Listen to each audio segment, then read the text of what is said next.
hopefully it's good now.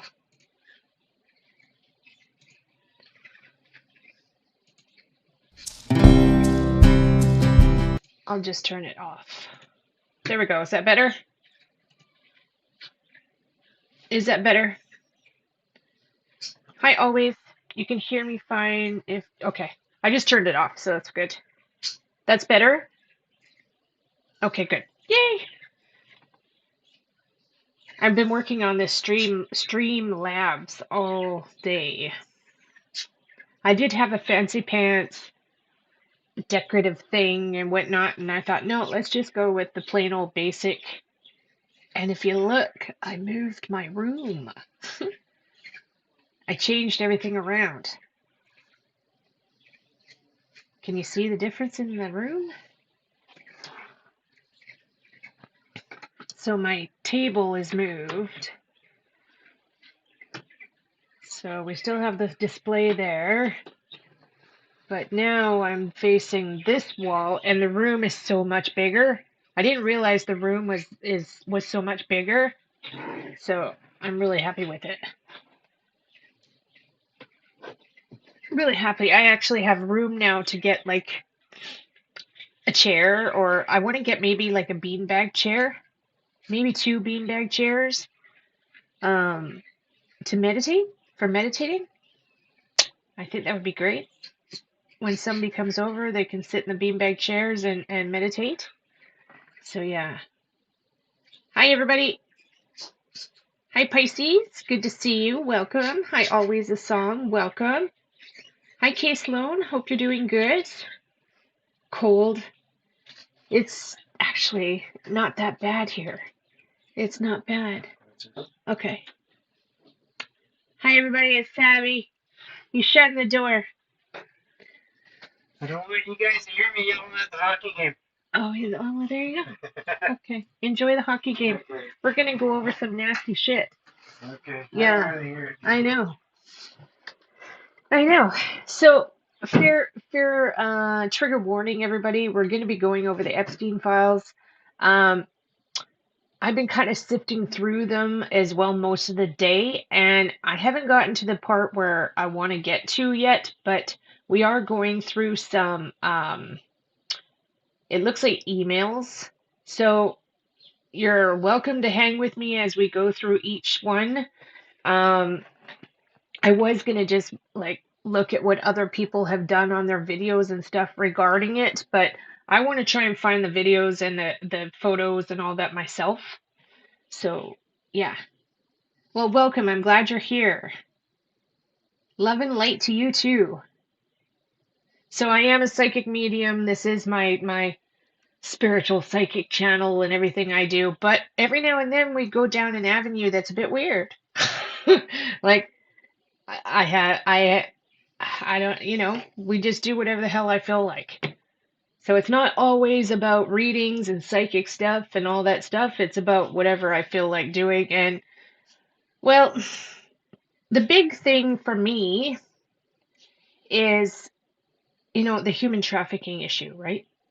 At least for the Summer Wells case, a lot of people feel that Summer has disappeared due to human trafficking. Personally, according to my readings, I don't agree. I don't agree. Like, I'm not getting that at all. But my readings do say that she was being trafficked before she disappeared. I'm getting like a year and a half before she disappeared. So anyways, it's the human trafficking aspect of all of this why I really want to read up on all of this, And to be honest, I'm just going to say it. I'm Canadian, so I don't have anything to do with American politics, and I really just don't give a damn about American politics. On a personal level, with me, I'm sorry, but I do not like Donald Trump. I just can't stand him. I can't. And that's the other reason why I want to do this, because my readings are telling me that all of these people that have come forward and they've got their stories and their claims and everything, they're telling the truth as far as my readings tell me. Like 100% telling the truth. So that's what makes me want to dig and research and, learn about it. It's a very, very sore subject, and I'm praying that all of you in the United States, please do something about it. Please do something about it. Whatever you have to do to get this guy out of government and justice for all the people that were hurt, please do something about it. Do not bring this guy back into office ever again, and please get him out of office immediately. Immediately. Like, I don't understand why nothing's being done yet. And they released 3 million um, pages of documents, right? Well, apparently there's another 3 million that haven't been released yet. And they were supposed to have. So I've been reading that there's 6 million documents total, and only 3,000 have been released. What's the problem here? And it's obviously and it's blatant what the problem is. And I'm praying that every single American out there does something about this, because the world is watching. That's the big part as well. The world is watching right now. Then the United States likes to think of themselves as the most powerful country in the world, correct? Well, you need to show the world that you are. Get this guy out of government and get him behind bars and get justice served. Then you'll be powerful. These uppers, as Candace Wells likes to call them, the uppers, it's time. Justice needs to be served. It's time. I lived in the States for 20 years, so it is it's part of my heart and always will be. But I'm sure damn glad I'm not living there anymore. I'm really glad I'm not living there, especially with this guy in government. He's irrational. He's criminal. Like, I was reading today that there actually was 34, what was it, convictions or charges against him? 34, I think it was charges. I might be wrong. 34 charges. And he ended up paying settlements to all of these people that were hurt. Remember, just before he was brought in as president, he was just in a court case and everybody thought this is it. Trumpy is going to prison for the rest of his life. And next thing you know, he's not going to prison. And next thing you know, he's your freaking president. Something is wrong. Seriously wrong. Anyway, so after watching all of this stuff go down with the Epstein files, it's just, holy Dinah. These uppers, as Candace Wells Bly likes to call them, there's something seriously wrong. Like P. Diddy, the whole Diddy thing, right? It's the same thing. Diddy was doing pretty much the same shit as Epstein. It makes you wonder how many more out there are doing the same thing and just haven't been caught yet. Like, it's terrifying. The human trafficking is a problem all around the world. It's not just the United States. Like, I know even here in my town in British Columbia, we had a warning issued, I think it was last spring, where human trafficking was happening right here in our town. Young ladies, young girls were being abducted. So it happens everywhere, and it needs to stop. It just shows how times have changed, you know? Times have changed. So as far as politics go, I don't have I just don't give a shit. Flat out, I'm Canadian. I do not care. Republicans, Democrats means absolutely nothing to me. Okay? Just let me make that clear. This is about humans. Doesn't matter what political party you're in.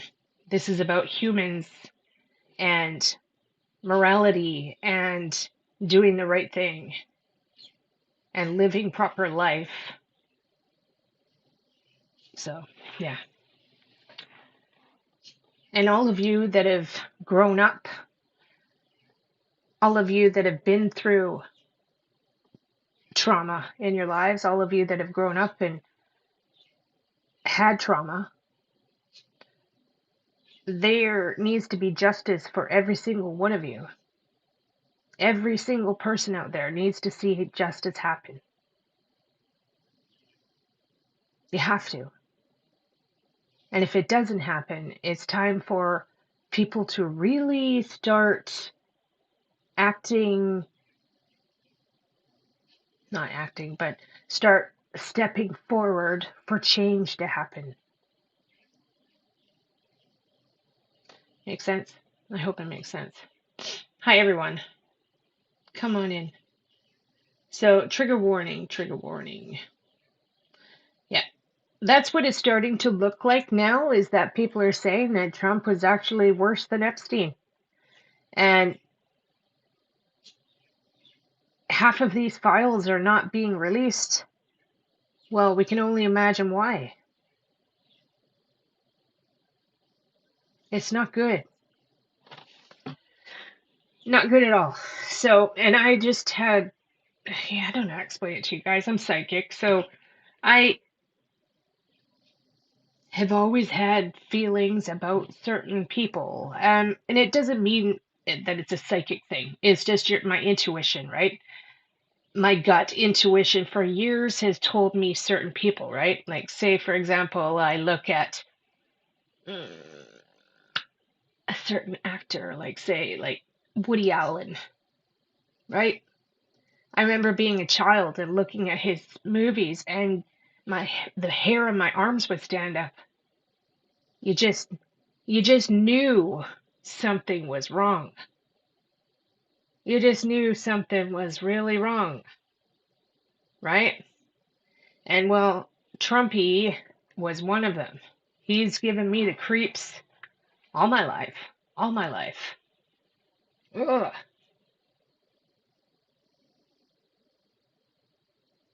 So it's just all of the uppers, right?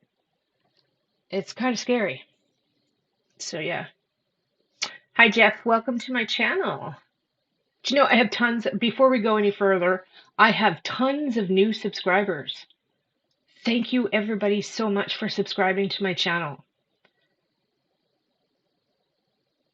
I've gone up like 30 subscribers to just today. So thank you very, very much. The Epstein files will be the downfall of Trump at some point. They aren't going away or being forgotten about no matter how hard he tries to distract everyone. Exactly, Jeff. I agree with you. And it just, it needs to happen tomorrow. Justice needs to happen tomorrow. Enough. Enough. Enough already. We're not going to get into all my readings and stuff right now. A lot of you that have been with me a long time know my readings regarding current world affairs and regarding Donald Trump. And I just have a really bad feeling. I have a bad feeling. I've been saying that now for over a year. Something's coming. Something's coming, and I have a feeling that his irrational, diabolical, stupid behavior is going to start something nasty soon. And my number one concern of all of it is that he's throwing countries under the bus, right? Like he's Canada number one. He's coming after us, and we're the number one ally. Like he's throwing Canada under the bus every freaking day. He knows nothing about our country. He really and he doesn't give a shit. The guy's ignorant. Um. Anyways, we're not going to get right into that, but I'm worried. I am worried. Yeah. I did a reading. It's on my channel. I did a reading maybe a month ago now on world affairs. And I flat out asked my spirit guides, I said, are we going to have World War III? And I actually heard it's close. Flat out, it's close, I heard. So I'm getting that it's not going to be that drastic, but he's going to piss somebody off, and that's it. Like Putin. That's what I'm getting. Putin and China. He's going to piss one of them off to the point it's too late. So, anyways, so I'm thinking that, I mean, and this has nothing to do with readings, okay? But him, unleashing ICE across the country and having them do what they're doing, right? Which I actually don't disagree with. That like rounding up illegal immigrants and stuff. But holy shit, they're doing it totally the wrong way. Like doing it out almost as if it's like martial law, like civil unrest. That's not how you go around arresting people. You're doing it wrong. No wonder people are upset. But I totally understand getting the illegal people out of the country. I get it. I did the full immigration to the United States. I'm Canadian, and I got my permanent residency to the States. Full. And it cost a lot of money to get done, and I did it. And so I understand the process of somebody being in the country and not doing their papers properly and not paying the fees and everything. Yeah, get out. I get it. Same thing with Canada. Our law here with immigration is almost identical to the States. I think it is identical. Because I've done immigration up to Canada as well. So I know the process both directions. Anyways, so people are upset in the country, and that's understandable. Totally understandable. He just should not have allowed this to happen. But what I'm getting at, I believe it's all a distraction. It's a distraction, and it's also though to cause chaos because somebody enjoys seeing people suffer. Flat out, they enjoy seeing people suffer. That's what I feel. That's what my readings tell me. I see just a dark, nasty side. Nasty. And yeah, sitting back in their bed, eating their McDonald's chicken nuggets and laughing and enjoying all of it every day. That's my opinion. So I had this subscriber of mine ask me, Tara, let's do the Epstein files. And I was like, you know what? Sure, let's do it. Let's do it. So there you go. How is everybody doing? I hope you're doing good. Where are all my people? 20 people watching, that's it. I don't understand what's happening here. I'm getting tons of subscribers, but nobody's watching my stuff. So please tell your friends that I'm live. And let's get started here. So I'm going to start with data set. What are we on? on here? Data set number 10. So I've been kind of looking at this all day today.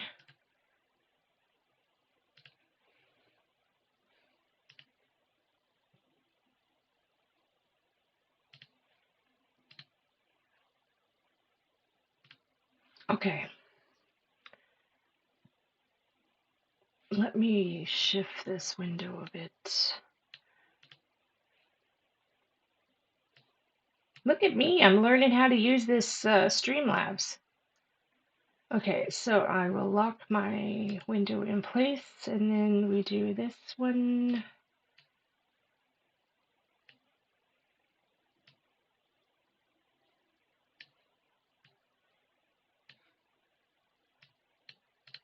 I guess I need to be smaller. Give me a sec here. There we go. All right, everybody ready? So trigger warning. Hopefully we don't run into anything nasty. If something nasty comes up on the screen, I might just I'll close I'll close the screen out as quickly as possible, okay?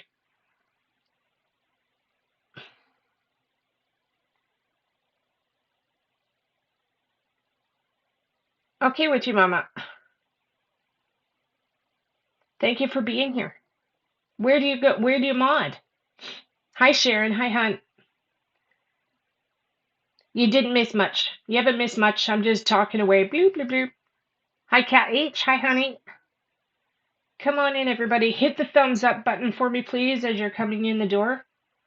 Get yourself a cup of tea, and here we go. So I went through the last set, which was data set 9, and it looked like it was mostly emails. And so is this one, too, I think. Give me a sec here. So we're actually looking at the files, okay?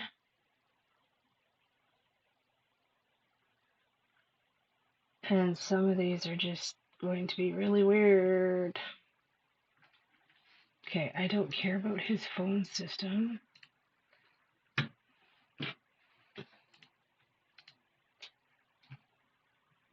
Oh, okay, let's go through this stuff here.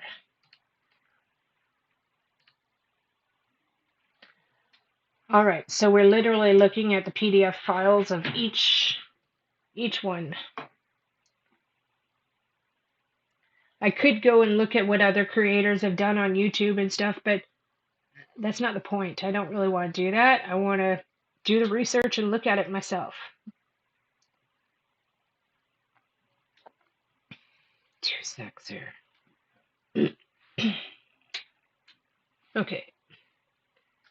I've done on YouTube. Sorry.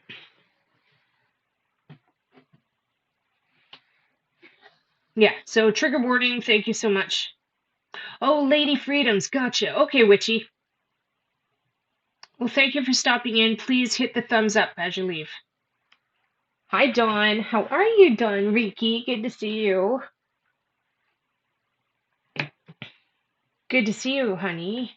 Okay, so we're just scrolling through the stuff. Hopefully you guys could see it okay.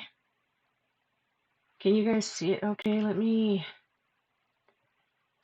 make my window a little bit smaller here. You don't need to see my face.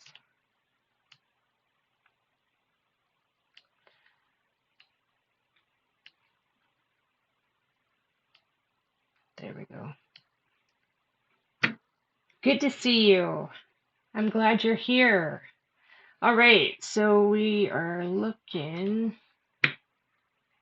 Elaine Max, I can never say her name. Ghislaine, I think it is. Ghislaine Maxwell.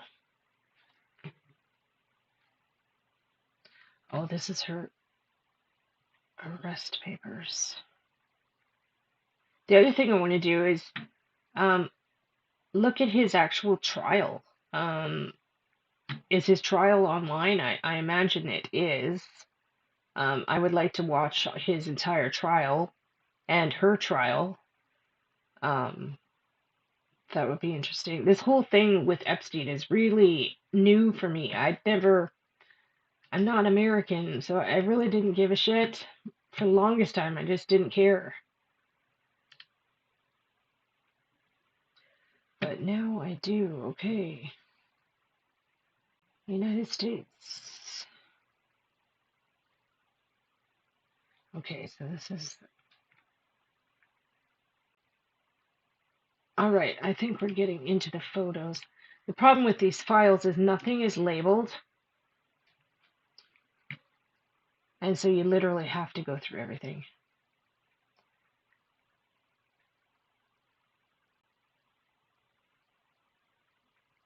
Okay.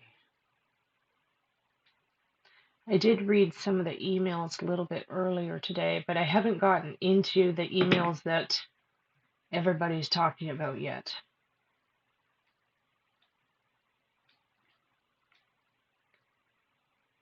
I missed you too. So good to see you, Donna. How are you doing? I hope you're doing fantastic. Where have you been? Okay. Okay, so I need to remember my place here. I'm at 98, 805. Okay, so this is the application for search and seizure warrant. Wow. And when was this?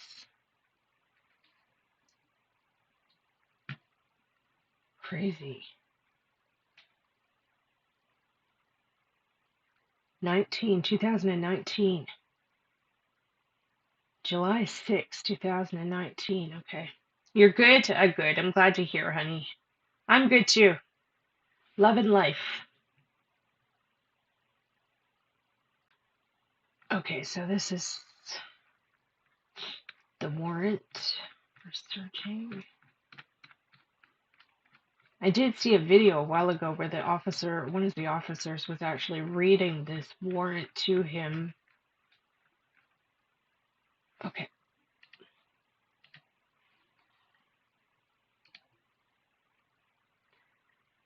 More. I noticed though, if you look at these files too, there's strange jumps in numbers. Like, say for example, we got 791 and then the next one is 798. Well, where's the other ones in between? We got 805, it jumps to 829. So there's a lot of documents missing, and I hope to God justice is served. Whatever they have to do to get the other documents out, because they were supposed to release everything. Okay, so this is just search warrant stuff.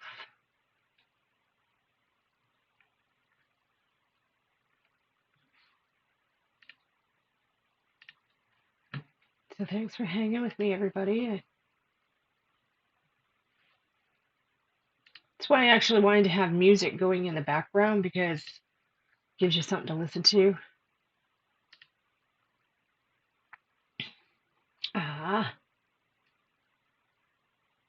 Yes, we sure do, Donna. Absolutely. I'm loving life. I got married to my honey in September.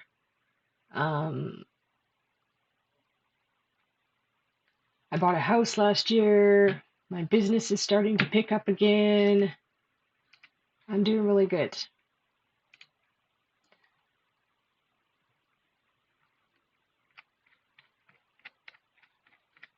So it's just a lot of scrolling, and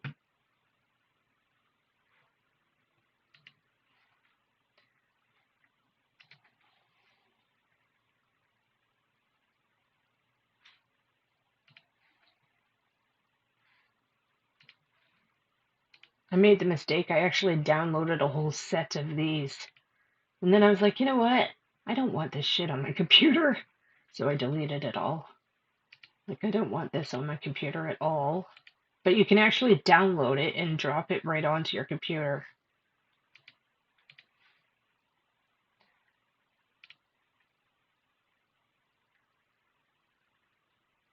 Well, bank statements and shit. Holy. Okay, Citibank. SLK Designs.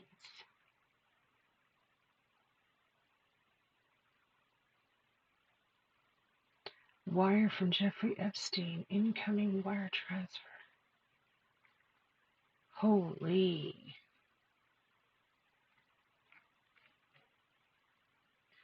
$45,000.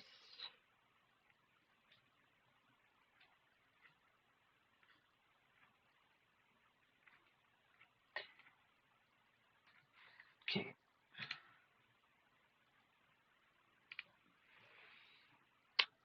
Hi, Hope Floats. Hi, babe. Oh, thank you so much, Donna. I know. Life totally changed for me, didn't it? When you knew me at the old place, I was not a happy girl at the time, that's for sure. I had to run away back to Canada, and I'm glad I did. Okay. Richard Kahn. Who are you? It's one thing I kind of did today. The names that were coming up, I would like Google the name and see. And a lot of these people are like financial people in the finance industry.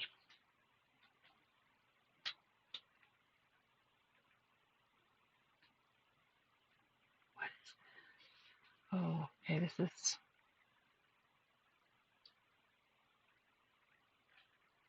financial document of some kind.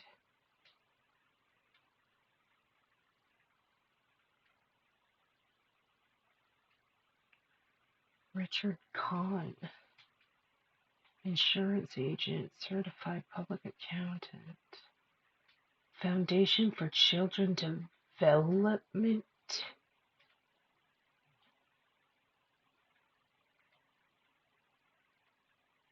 No way.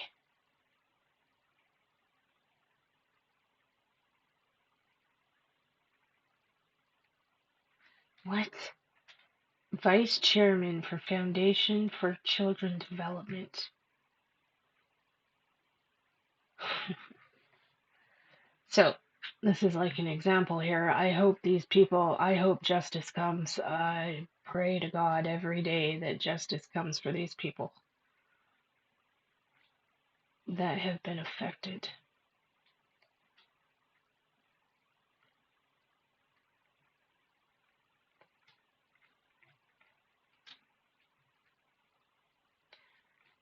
Wow, I don't know what the hell this is actually.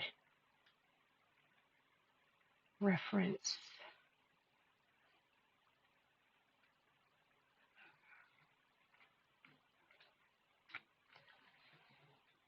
Yeah, that's correct. Correct, Donna. Yeah, I was in Arizona for 20 years with my ex in my haunted house. It was crazy. Crazy, crazy, crazy, crazy. My house was so messed up in Arizona. And I was just in a bad situation. And my husband now, he said to me one day when I was down there, he says, Tara, you need to come home. And so I did. I was like, you know what? You're right. I do. Okay, grand jury charges set forth. Over the course of many years, Jeffrey Epstein, the defendant, has sexually exploited and abused dozens of minor girls in his home in Manhattan, New York, Palm Beach, Florida, and other locations. Holy Dinah. Okay. Minor girls. The defendant enticed and recruited and caused to be enticed and recruited minor girls to visit his mansion in Manhattan to engage in SA with him, after which he would give the victims hundreds of dollars in cash. Moreover, and in order to maintain and increase his supply of victims, Epstein also paid certain of his victims to recruit additional girls to be similarly aid. Holy cow.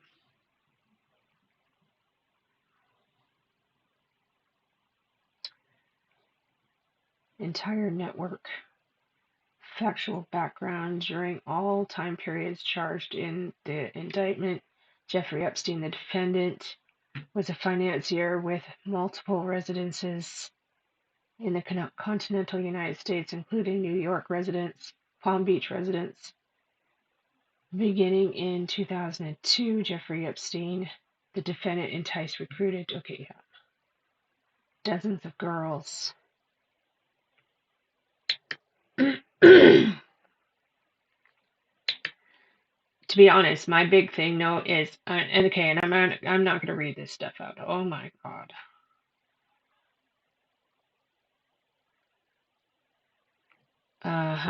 Okay, I'm not reading it out loud. You can quickly read it on the screen as I go through. I'm not reading it out loud.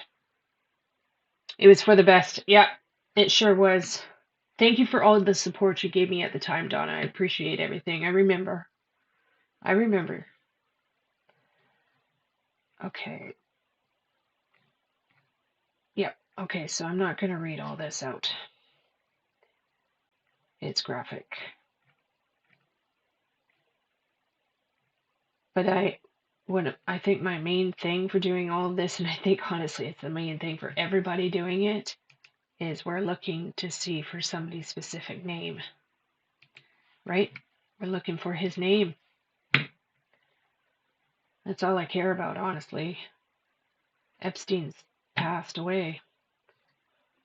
Felony offer to commit prostitution. Guilty. 2008. He pleaded guilty in 2008. Offense date 2005.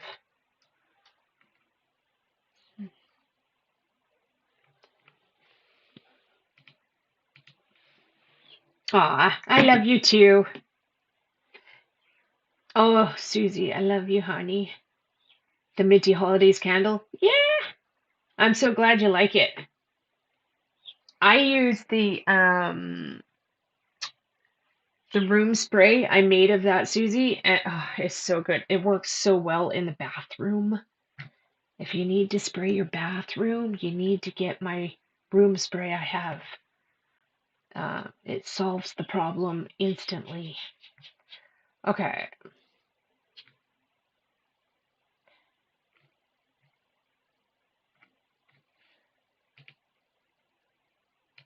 So we're just scanning.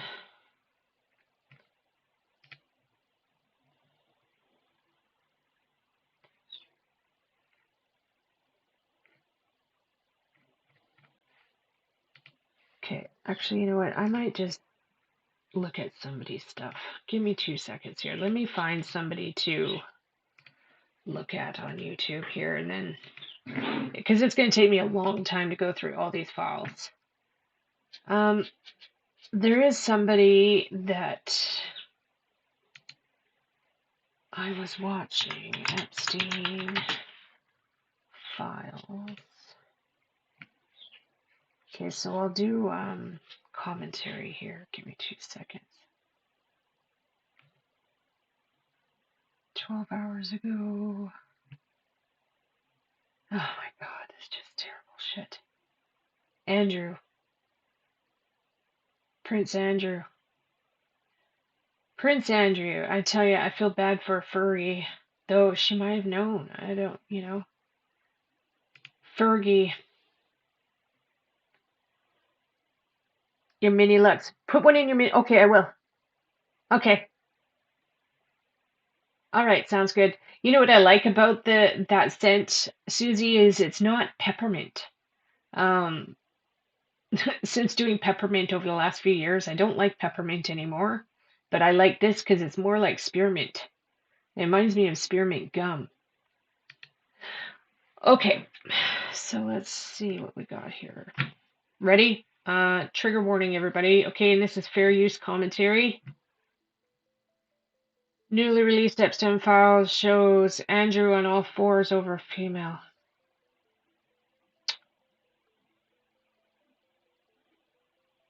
Oh my God.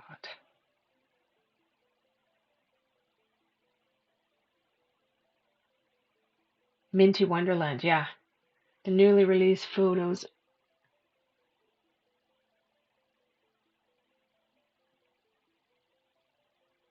Wow. Andrew, you're sick, sick.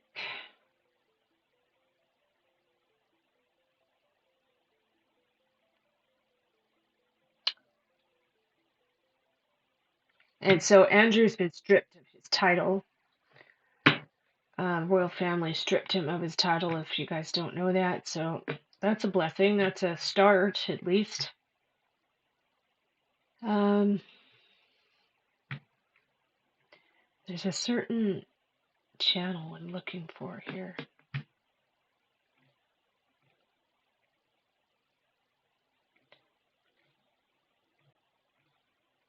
Where are ya?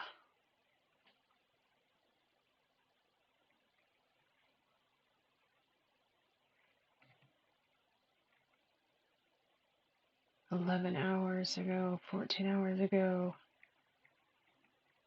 9 hours ago, 1 hour."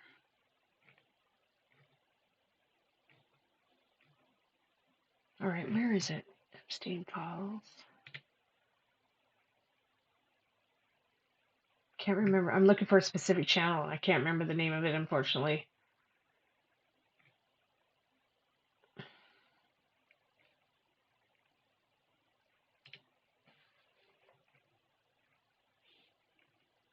I think it's called the Conspiracy Files. Give it a sec.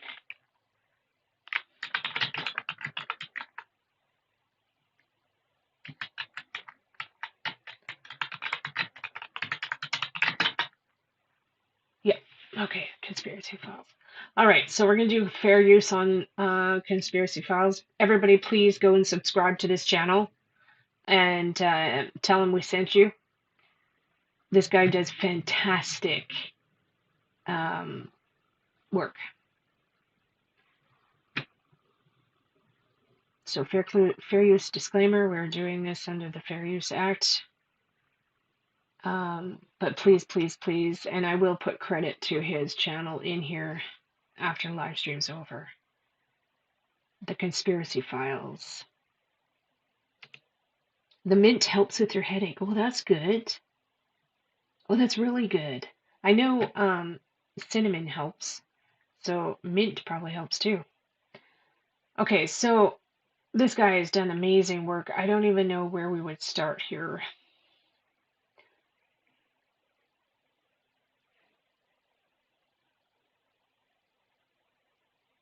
This is an interview he did the other day with this amazing lady that's come forward and talked. Maybe we'll do this. This is an Epstein survivor. This lady,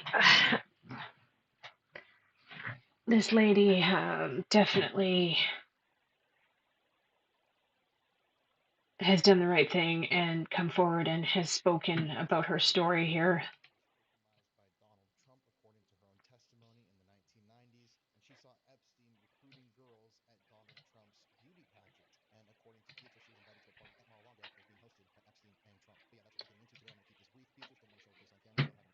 So everybody, please go subscribe to this guy. Thank you so much, Susie. There you go. Give him a like.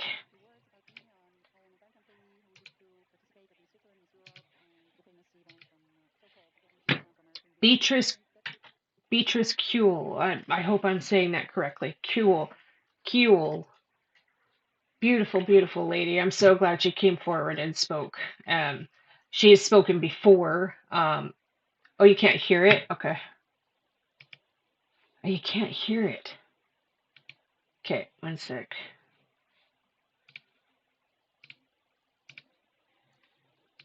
One momento, please.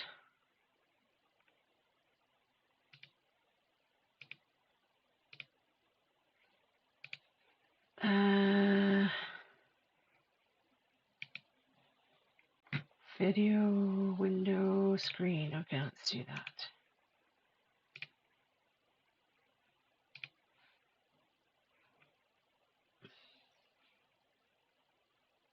One sec.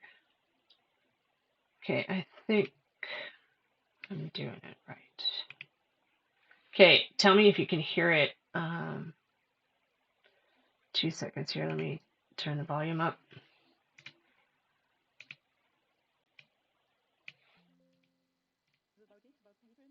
Okay, can you hear it?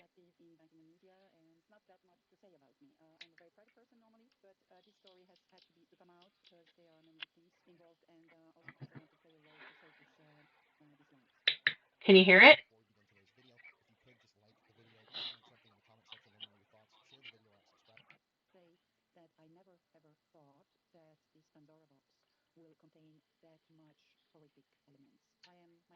Can you hear it? No sound. Okay, 2 seconds. Okay, let me try it now. Self also shocked Okay, by now? what is coming out each day. Of course, it's not everything. There is Anything now? a lot coming more. I hope people are ready to listen. And I think compared to when it started a year ago, today people want the truth and they want to hear it. And even though it's horrific, they want to know what is behind this person.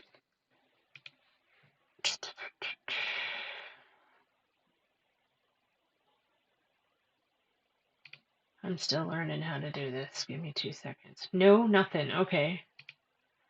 Uh,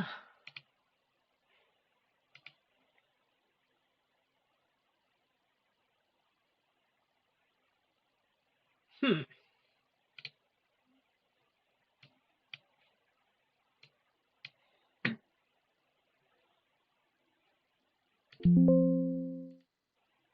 Okay, I'm gonna try now. That is called President of the United States. I think the truth will win one day. It is important that we are here now and we talk about You all got this it and we now? go through all these Okay. elements, which are key elements, which Okay, good. also generated, the Daily Mail generated over 150 million views in no time when it came out, which means also a huge impact and on all continents.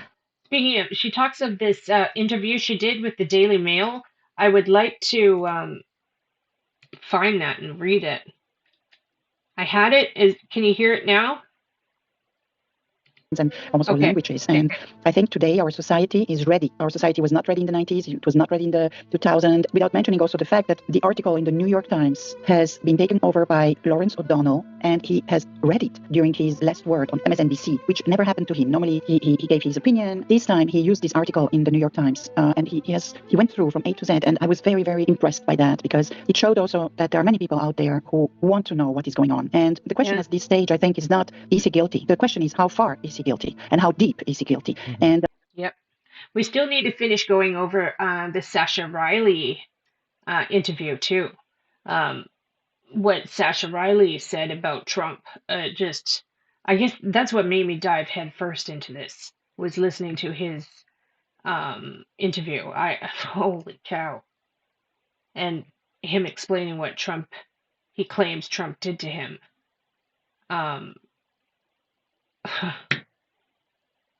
It's crazy. I think the DOJ should stop playing games because we are talking about lives, real lives, women, children, and you don't want your daughters to be among them. You don't want your sisters to be among them. You don't want your family members to be among them. So today, it's not just my story. It is everybody's story. It can be a neighbor. It can be a family member. Today, we have to come together, and we can only be strong together. And I think the public is. Everybody needs to watch this lady's video. Everybody needs to watch this. Please share this to every person you know. Every female and male out there that have been attacked or abused, sexually assaulted. Everyone needs to watch this.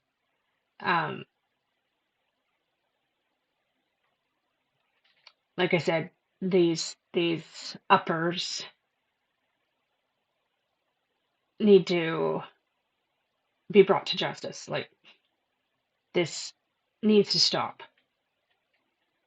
It's clear for the public today that that's exactly the point, because they want this. Exactly, Case Loan. That's what I was talking about. And the rumor is that Trump, they call him diapers. Well, that would explain it. vicious circle to stop. So these were a few dates, a few key dates, a few elements, and I think only with this article, when I take the Daily Mail, Daily Beast, The Sun, and the New York Times, without mentioning all the other articles that came out in several languages, and other interviews I gave, with these key points, you have already an idea of the impact. And I will always be very grateful to all the journalists who have taken this story seriously and who covered it seriously and who are still investigating on many other sources that they have. And good for her for coming forward. I'll say that every 10 seconds here. Good for her for speaking the truth and coming out and exposing this.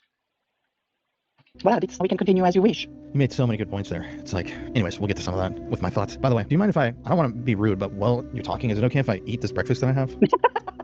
Yeah, please. But here it's almost dinner time, so no problem. I didn't want to have you be going through something and I'm chowing down on this egg. So I just want to warn you that I might take a bite of this because it's hot. I don't want you to die. Well, thank you. I think to start, this is kind of unrelated. Well, I mean, it is related, but I'd like to hear, what was it like in the kind of beauty queen modeling industry back in those days when you were participating in that world? What was it like? I mean, what were the positive sides of it for you and kind of what was your experience? Well, generally speaking, it was a beautiful world in the sense that you travel, you meet high-profile people, you are invited everywhere. It's nice to see that part of the world as well, and it was a huge difference with my banking experience, because in banking you have no margin for frou-frou and show business and all that. Everything is so serious in banking, and it was at the antipodes, from what I knew and what I was used to. So it was a little bit like a hobby for me. I didn't take it seriously, but in the same time, it was fascinating. There was this fascinating part, but there was also... she's from Switzerland, I think.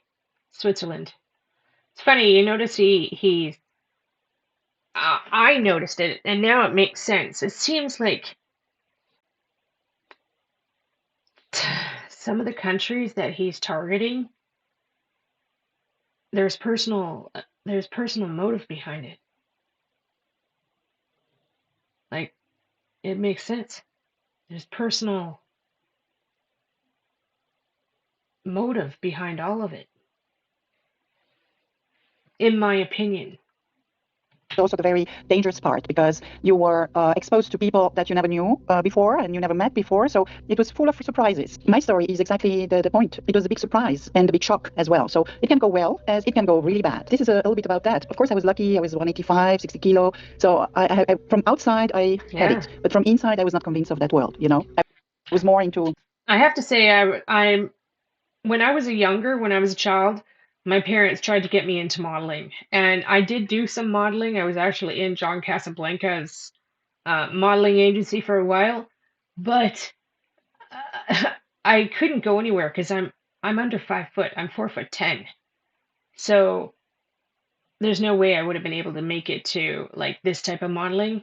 But they tried to get me in to do, magazines and all that stuff. But now I'm so glad I didn't.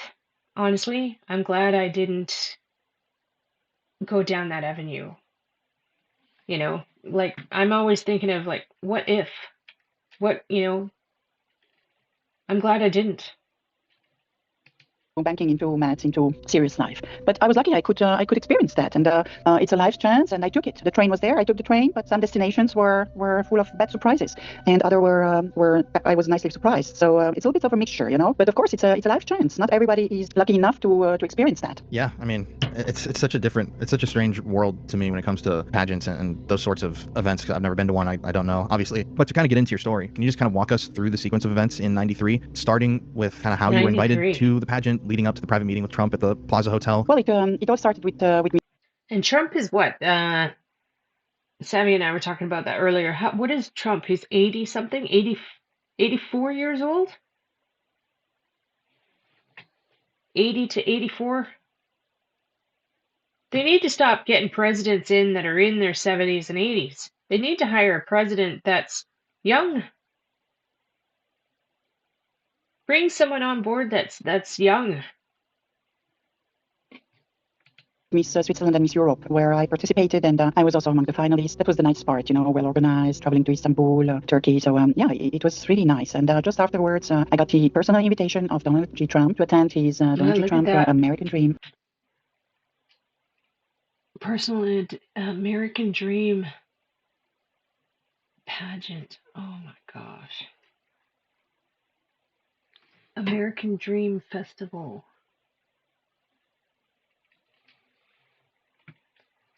He'll be 80 in June. Wow. Hi, Diva. Welcome, honey. Like, yeah, You need to bring people into office that are like in their 50s, 40s or 50s at least. But I know there's limited options. I do understand that. We have the same thing in Canada too. We get very limited choices to pick from when the time comes to vote. Beauty pageant. In the 90s, for us European, America was the absolute ultimatum dream. We were all dreaming of the American dream. And when you notice in this one Good for sentence, you, Donald J. Trump, Susie. American dream, beauty pageant, everything was in there. The American component, the American dream, and him in the 90s, who had very good publicity in the European media. He was so called at that time, Mr. New York, and everybody was fascinated when people around me heard about this invitation. They were all getting crazy. Like you, wow, how amazing, and America for the first time, and New York, and Trump, and the American dream. So well, it was a mixture, and everybody was. Does this sound okay to you guys? Do I have it too fast? Hopefully it's not too fast. Fascinated by all that. That's the reason also I accepted to go and to attend. And it was, how should I say? It was a dream come true. I was very positive. I was packing. I was happy. I was looking forward. And then it happened totally differently than I imagined to myself. And that's where I personally met Trump and Epstein at the press luncheon. So everything started smoothly, and then I turned from white to black, or black and white as you want. And then the incident that was already related, in the press. I cannot go into details because otherwise we have to stop the interview. I cannot talk about it just like that. But in one word, it was horror. That's all I can say. Horror. Yeah, so there's certain things that she can't talk about it. I can only imagine. The threats, the threats on their life. Okay, I'll leave it as it was. Okay. I could do subtitles. Let's see. Yeah, we'll do subtitles too. For those of you that don't have your volume on and you're just watching, thank you for being here, everybody. Please hit the thumbs up. If you're new to my channel, please subscribe. Please consider joining my memberships. Do all the things, please. So real quickly, to give you some context, I'm just going to read you a portion of this New York Times article that Beatrice appears in. It's pretty damning stuff, and if you haven't seen this, this is important stuff for people to see and to understand. In January 1993, Mr. Trump held another party at Mar-a-Lago, this one to kick off a beauty pageant he was bringing to Atlantic City with two business partners, George Horaney and Jill Harth. 24 or so potential contestants were flown in to meet Mr. Trump. The only other guest at the party, Mr. Horaney told the Times in 2019, was Mr. Epstein. During dinner that night, Ms. Harth alleged in a 1997 lawsuit, Mr. Trump groped her under the table, then cornered her in a bedroom normally used by his daughter Ivanka, and, quote, forcibly kissed, fondled, and restrained, end quote, her from leaving. Later, in the pre-dawn hours, she alleged in the suit, Mr. Trump also sneaked into a bedroom being used by a 22-year-old contestant. Climbing into her bed uninvited, he groped her too, according to the suit. And later on in the article it states, according to Mr. Epstein, he and Mr. Trump partied at his house too. In a 2015 email exchange with Landon Thomas Jr., then a Times reporter, he recounted a moment when Mr. Trump was so focused on young women swimming in his pool that he walked into a glass door. Mr. Epstein also referred to the 22-year-old contestant from that night in 1993, indicating she had pictures of, quote, Donald and girls in bikinis in my kitchen, end quote, and providing her email address. And then a little bit further down it states, in November 1993, Mr. Trump's chosen pageant contestants flew in from around the world for a week of events at his properties in New York and Atlantic City. At one point, Ms. Harth said in her lawsuit, Mr. Trump demanded that she provide him with, quote, access, end quote, to a 17-year-old Czech contestant. The suit does not say if she complied or if Mr. Trump met the contestant. Toward the end of the week, the contestants joined Mr. Trump for a press luncheon at the plaza. One contestant, Beatrice Kuhl, then a bank employee and part-time model from Switzerland, said in an interview with the Times that during the event, one of Mr. Trump's employees asked her to meet privately with him in a suite upstairs. And this is the part in the interview that Beatrice didn't want to talk about with me on camera because obviously it was an extremely traumatic, horrific, disgusting event. So he is going to talk about it in a second here, so trigger warning, everybody. If this bothers you, please click off now. He's going to talk about a little bit about what happened. Okay, so if this bothers you, please click off, okay? That she survived. Almost as soon as she arrived, Mrs. Kuhl said, Mr. Trump began groping her, kissing her, and trying to lift her dress. I yelled, I screamed, I pushed him, she said. He didn't want to give up. She said she was withholding some details of what happened because she had been subject to anonymous threats. Ms. Kuhl first described aspects of the episode to the Daily Mail last year. A friend, Pascal Clavaz, told the Times that Ms. Kuhl recounted the episode at the plaza to him around 2004. Ms. Kuhl also provided the Times with pictures of documents corroborating her participation in the pageant and of herself with Mr. Trump. Also want to note one final thing before we move on. This story from Beatrice, this is taking place at the Plaza Hotel. Obviously a hotel intimately linked to Donald Trump because of his ownership of the building, but it's also interesting because the Plaza Hotel was reportedly the location where modern-day sexual blackmail was really invented. I talked about this in a previous episode, and this comes from a scheme that Roy Cohn, who was also Donald Trump's mentor, was running in. Like, that should just explain everything right there. What is this guy's name? Donald Cohn. Let me see what this says here. Donald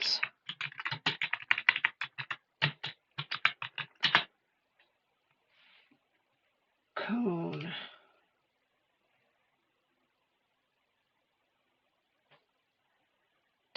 Cohn, prominent prosecutor who led the case. Okay, and then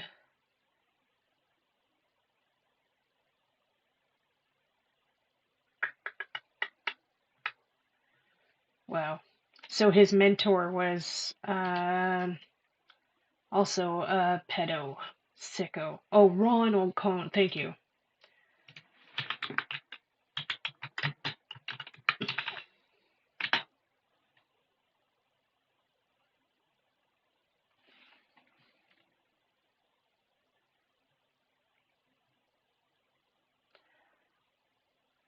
Wow. Anyways, there's 1,000 avenues we could go down with this. This just in the hotel with the then head of the FBI, J. Edgar Hoover. Now, apparently, J. Edgar Hoover liked to dress up in women's clothing, and he what? Like, the way I see it is, this was happening, of course, years and years ago. We all know this, especially all of us where we had it happen to us. Justice should have been done severely starting back then. You know, like,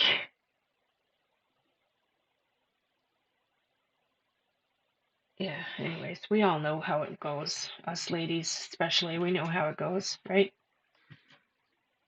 he would throw these parties. They would all kind of have these events inside of what was called the Blue Suite at the Plaza Hotel. And Roy Cohn, J. Edgar Hoover, they would invite powerful people over to this suite, which was bugged and rigged with audio and video recording equipment. And then they would bring in either different people every time. Sometimes they were allegedly underage individuals. Other times they were young men that they were trying to capture on camera sleeping with closeted politicians. But they were recording all this stuff and, according to the stories, using all that as blackmail against these powerful people. So there's a history of these events at the Plaza Hotel linked to a guy that's linked to Trump through Roy Cohn. And now you got Epstein at the same hotel, seemingly engaging in the same behaviors decades later.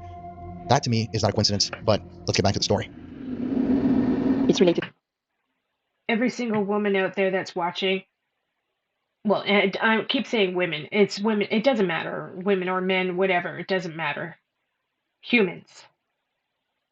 It's time to make things happen. It's time to get justice. It's time. Every single person in the United States should be stepping up right now and demanding accountability and justice and get this guy behind bars. Instead of protesting ICE right now, every single person in the state should be out demanding justice for this. Every victim. Online, so maybe we don't go too much into it. There is a lot that has been written. Basically, to set an example for future, right? So all of our children and grandchildren set a precedent now, so this does not happen anymore.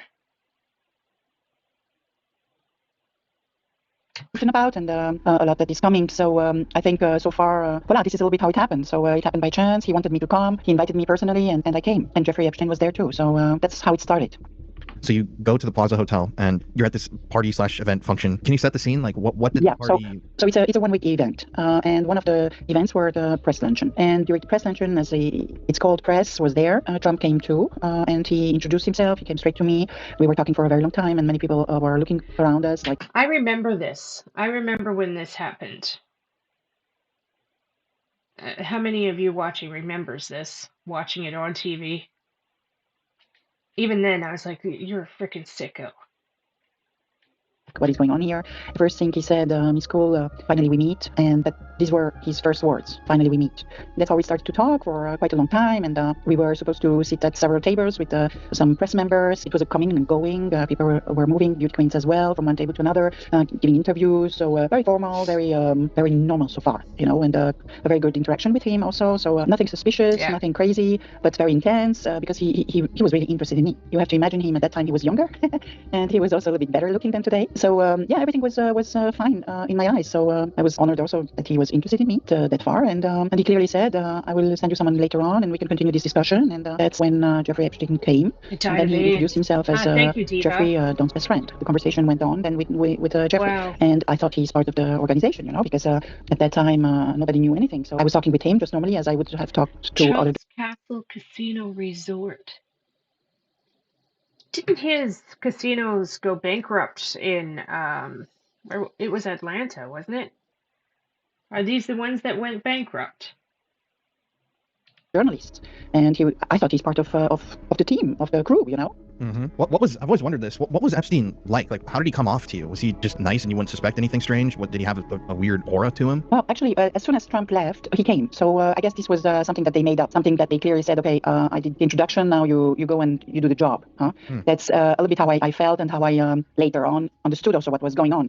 Because clearly Jeffrey Epstein was recruiting girls, and he wanted me also to attend the Mar-a-Lago party. And he said that Don likes me very much, and he wants me to come to Mar-a-Lago. And then he came with this famous sentence, I will take care of you, which was very strange for me as a European, because, you know, I was not handicapped. So I will take care of you. How many of you out there have had someone say that to you? That was creepy, like out of place. I know I heard it several times in my life. I'll take care of you. You'll be okay with me. I'll take care of you. You're going to be okay. You're safe with me. So why should a guy that I have never seen take care of me? So for me, it was very strange. I don't know the guy, never heard of him, never saw him. He wants to take care of everything, of flights, accommodation. I should just pack and come to Mar-a-Lago. I found it strange from someone that I never heard, just within seconds, just offer me the world, you know. I didn't like him as a person, as a man. He was absolutely not my kind. He was very slimy, very, like a snake, you know, there. And there's like that, you Andrew. know, coming always closer. And then he saw that Mar-a-Lago was nothing for me. Take care of you didn't work with me. Then he went on and wanted to offer me to meet his friends, his billionaire friends. I agree, Again, Donna. I was like, okay, but I'm here at the beauty pageant. I don't know why you want me to meet your friends, you know. I just didn't get the idea of where do you want to bring me, or why, and what should I do for it, you know? Because it's very nice when you hear that I will take care of you, but it means that there is a counterparty. I have to give something. So I was wondering when he will tell me what was the counterparty that he expected from me. And then he saw it doesn't work either. And then he said, you know, I have very famous friends, and among them royalty. And then I was like, okay, which royalty? You know, coming from Europe, I knew a few names. And then he came with Prince Andrew, and Prince Andrew didn't really have a great reputation at that time. You know, people knew already that he's running after girls, and he had women's stories, and he was not that kind of prince. Hey, Donna, when you get a sec, shoot me an email, okay? Send me an email so we can get in touch. I don't have you on my Facebook, so yeah. So send me an email so we can get in touch with each other, okay? You want to meet, that it's not in my eyes, you know. And I was not impressed either. So then he continued, you know, flattering me, like, you know, you have the charisma, you have the potential, and he said exactly that I belong to this liga, you know. More he was talking, less I could take him for serious, you know, because it was too much, you know. I came from a foreign country, I came here for a beauty contest, and he was trying to get me into another, I don't know where, you know. And everything was weird and everything was strange. And that's when I realized that actually the guy, he is not here from the organization, but he's trying to recruit girls, you know. He's trying to really to tell the girls what they want to hear. And there were many girls at this event who you could tell I will take care of you, because they were there exactly for that, to find a guy, a rich guy, and the only thing they had to sell was their body, you know. And I was not that type. I had already my diplomas, I had my money, I had an income, I was a bank employee. So for me, this kind of deal was absolutely no. The rumor I've been hearing is that Trump met Melania through Epstein. I don't know if anybody knows the truth on that, but that's what I've been hearing the last couple of days. Way, you know, and I would not go into that deal. But many of those girls were there, especially the American one. They were there to find a billionaire or a millionaire or whatever rich guy, you know. I guess if they told them just I will take care of you, it would be already enough for them, you know, to be convinced. But I was not that easy, you know, to be convinced. And also when he said you have the caliber, you know, for this liga, I was like, okay, how far is he going, you know? How far is he trying to make me compliments, and how far is he going, you know? What is he trying? He's really trying hard. And I was not the type of $200 girl, you know. It was impossible for him to convince me. And therefore, then he tried with many other options, and it didn't work. And he said, okay, so I should leave him my. Look at this guy behind him here. Is this, I might be wrong, but is this the guy that produced Melania's video just now, her film that came out? It sure looks like him. I don't know his name, but boy, that just got me right away. It looks like him.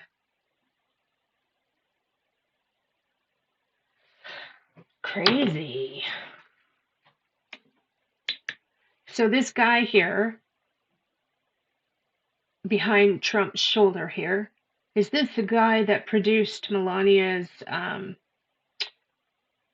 premiere, her film that just came out called Melania? It sure looks like him.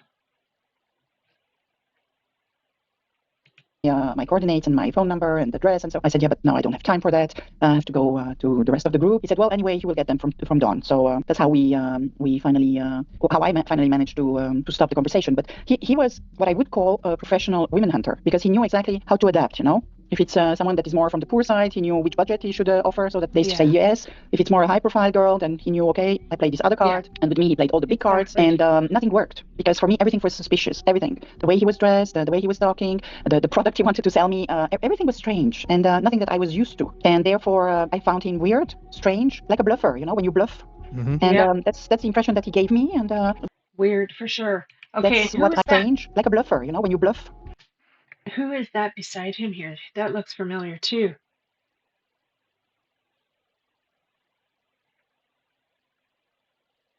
Not Bill Gates. The guy beside him here looks really familiar.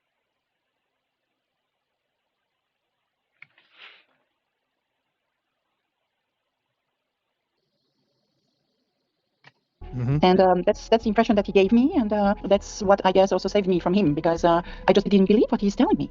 I just didn't believe. He didn't look like someone who has billionaires friends. He didn't talk like someone who has wealth, and he didn't give the serious any serious image of him, not even a second. All this said with my European eyes, you know. I would have been American, I guess. I would have played the game, but I was not convinced. He sounds very pushy as well. She's so good for her, eh? Good for her. Though he did hurt her at one time, but she managed to keep herself reasonably safe because she was smart and didn't fall for his manipulation, you know? Yeah, absolutely. He wanted, at the end of the conversation, he wanted something from me. Absolutely. He was pushing, he was trying, he was super pushy, and he didn't get it. And then he almost got mad. Really? Yeah. He was very surprised that I say no to everything, and I mean, better cards than that he wouldn't have, you know? So, with this conversation, how long did it last? Like 5 minutes, 10? Oh no, over 10, 15. No, he was trying hard. So he couldn't get he him was trying away. Seriously. Like you just mentioned, kind of how he was hunting. So you also saw him kind of talking to the other girls that were there. Yeah, absolutely. Absolutely. He went over to the others as well, and he's like a chameleon. You know, he adapts himself. He goes low if it's necessary. He goes high if it's necessary. But in the same time, you know, coming from the banking side, I was used to very, very wealthy people. I can recognize a real one from a fake one. For me, it was clear something doesn't match. It doesn't match with what he's saying and the way he looked and the way he behaved. That's what I've heard. You know, I've talked to other people who've spoken out against Epstein. I just haven't like interviewed them kind of formally. And it's all these different trafficker figurehead guys like Epstein, or in the Franklin thing, it was a guy named Larry. Everyone always talks about them the same, where they had a lot of money behind them, but they didn't seem like they fit in with the absolutely. rich people. It's strange. Absolutely. No, he didn't have the profile for that, and he tried hard. He tried hard to play that kind of person, and even though he was trying hard, for me it was not convincing at all. And always, you know, more and more and more. And at a certain stage, I was thinking, is he going to bring me $1 million on the table, or just to come, or what is the next, the next level? How far is he going to get me there? So talking about that, I mean, he was trying to get you to Mar-a-Lago. Did he go into much detail about what he would be doing there, where you would exactly, why he'd be going to Mar-a-Lago? Yeah, great parties with Dawn, having fun, chilling, and all expenses paid. I wouldn't have to worry for anything. He would take care of everything. I could even fly back home first, and then he would send me tickets and accommodation, everything, and lots of fun, great parties with Dawn. At Mar-a-Lago? At Mar-a-Lago, and with him, and he organizing everything and taking care of everything. I just had to pack, he said. You just need to pack, and everything is offered. You just have to pack. Just pack your bags and come on. I'll take care of everything. And you will have lots of fun with Dawn at this party in Mar-a-Lago. You see, I've always felt, even before the Epstein story really became like what it is, even back when Trump was first elected in 2016, and people were talking about the pageants and all these events, I always had the feeling that it was more like he was using that ownership of that organization to get access to young, oftentimes impressionable girls and women. So then hearing like your story, obviously, that is exactly what it sounds like was happening. But now you've got Epstein in the mix, which adds a whole nother level to the whole thing. Yeah, and they were not only the two of them. There is a third person that I cannot name now, who is extremely famous, extremely influent in the model business, who was working with them. They were the three predators, one beauty pageant. Yes, was this a woman that was working with them? It was a man. It was a man in the beauty business. It was a man. 3 predators, 1 beauty contest. In other words, they were working together, and this is what we call here organized crime. Trump was in charge of the beauty queens, Epstein of the poorer segment, and the third guy of models. And with that said, you covered the spectrum of women kind. So what was the third guy's role in all of this? Was he kind of doing the same thing, like just talking to people and trying to convince them? Exactly like Epstein. I will take care of you. You just have to come. I offer you this and that and everything, and it's going to come later. Wow, I'm excited to hear you talk about that. No, it was it was a playground. They used this as a playground. And another point, which is also interesting for you, is that this beauty pageant happened in November, and the same November, a few days later, another event was planned too, where I October was supposed to go to 97. as well. And then the third event in Mar-a-Lago. So if you take within 1.5 or 2 Wow. weeks, there were about 65 girls for the beauty pageant, and they were over 40 for the other event, and then about 40 for the other. So let's make it round, 60 plus 40 plus 40. We are about at 140 women already within 1 week. And I guess that was a good week. There's a lot of potential victims for 1 week. Oh, yes. Oh, yes. That's 1 week of 1 month of 1 crazy. year. That was just 1 week, just one week, and then you can count for the whole year. Yeah, that's But unfathomable. maybe not all weeks were that successful, because she didn't have a beauty pageant each week. But it happened to I be watched an exactly the interview time when I was with there. I watched an interview with her today, Miss And Universe. was successful, That because she girl didn't have there. a beauty pageant each week. But it happened to be exactly the time when I was there, and where I could have James landed Brown, in these 3 events. One I did, and the other 2 I was invited, but I didn't go. So a good Oops. 140 girls in a good week and a half. It's a good average if you count on 1 year. And if people didn't know better, obviously back then, or they didn't get the same, they didn't read Epstein like you did, or Trump really, it's so easy to see how someone could be pulled into that web, the money and the flashy parties and just kind of Yep. a glitzy, glamorous experience. I think it's hard for a lot of people to understand why so many people, often, especially with the Epstein story, went along with it. Like, obviously they didn't choose to go along, like many of the girls who were underage. That's no matter what. But you can see, like, if he really played it up, why it would be appealing to kind of just dip your toe in the Epstein Trump water. People, Right. obviously, you can never understand what really was happening until you're there, which is the really scary part. Well, I understand it very well, because I experienced it, and I know exactly. I met them. I was invited to all these places, so I know what I'm talking about. Of course, when in the 90s all this happened, there were only very few people in New York who knew what is going on, and they were not talking because they were involved. So the game continued and continued, and is continuing maybe even today. The idea was, okay, I either be quiet for my entire life, or I bring it out, because with the distance and with the time, you understand all these key people who were playing a role in this organization, and there are many others. It was very routine, very meticulous. Okay. Okay, I'm going to, my email is Terra Spirit, I'll type it out. Terra Spirit Whisperer.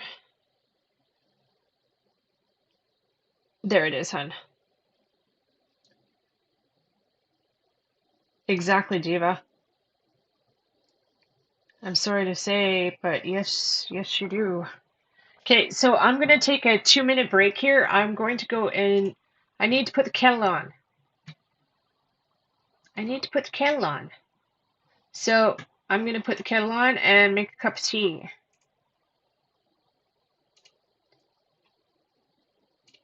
Okay, so I will be right back, okay? Go get a cup of tea. Everybody go to the bathroom, do your thing. I'll be back in 2 seconds.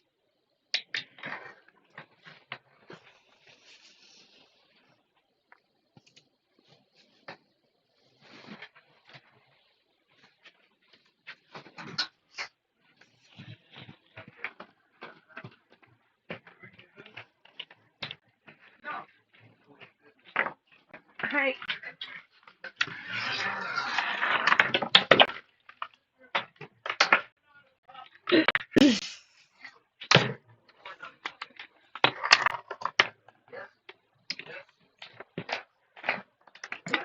I'm making a cup of tea. Yep.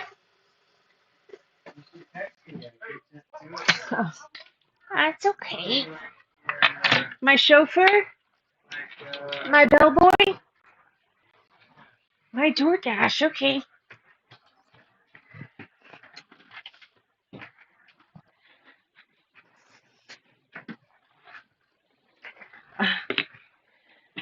My husband is such a sweetheart. I tell him, I said, I'm making a cup of tea, and he goes, why didn't you just text me? He says, I'll make you a cup of tea. And then he's like, I'll be your DoorDash. I'll be your DoorDash guy. I'm like, okay, it sounds like a deal.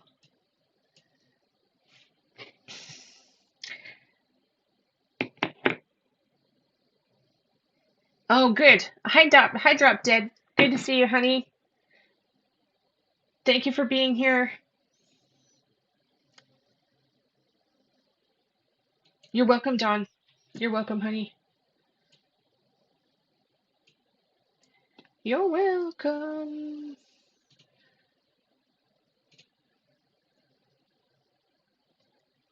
Yeah, I know. He is such a sweet guy. Hi, Colleen. Hi, hon.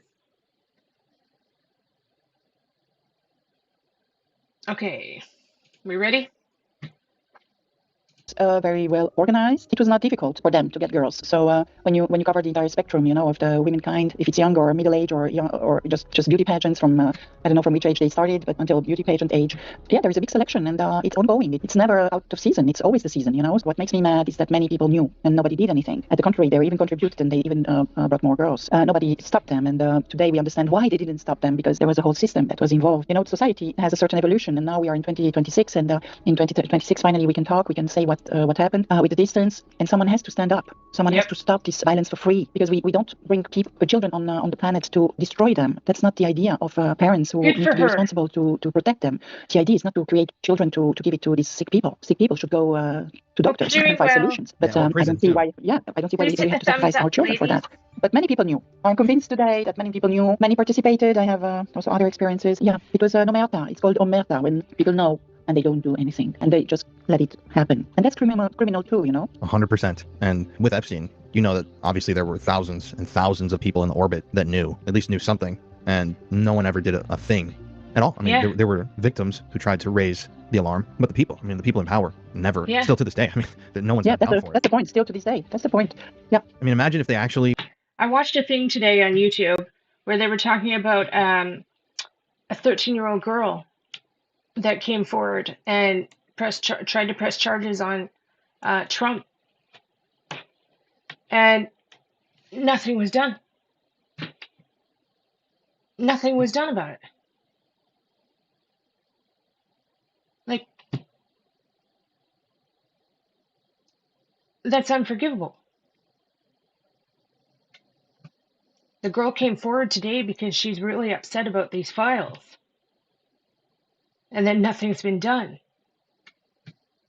Were to actually investigate this and start knocking on doors and subpoenaing people, like you're saying, some of the people in this room for this one event, where that could go if these people talked. It's Yeah, but absolutely. they don't do it, which is so shocking to me. I mean, it's not shocking, but it's really disappointing. It's disappointing. It's sad. It makes you lose your confidence in justice. It makes you ask the right questions also about our society. What are we It's about? appalling. Here in Europe, we have been raised not to steal, not to lie, not to this, not to that, not to everything. And then you have on the other side an American president who is a professional liar, a professional cheater, a professional criminal. I mean, of course, he has been trained by Roy Cohn, and he has been applying Roy Cohn's rules for over 50 years, so he got very good at it. But that does not mean that it is the right thing to do. At the contrary, we are still people around the world who have been raised in a normal manner, in a way that they do good and they feel good. They don't allow all these red lines to be crossed, because you cross it once and then you cross it always, And the same as being a predator once, always a predator. And that's the ethic and also the moral of everything. You have to be careful, because when you do it once, and then you will always do it. And especially at this scale, this is just not normal. No.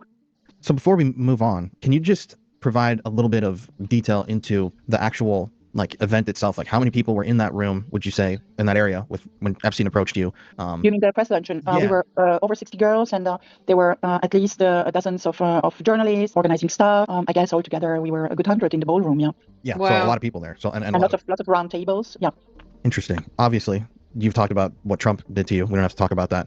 But did you end up reporting that to anybody at the time? If whatever you're comfortable with talking with me about. Yeah. Before going into reporting, I would like to emphasize something that was also part of your question before. I do too. Is the interaction between Jeffrey. My readings too tell me it's too late. There's already a problem. There's already a serious problem. According to my readings.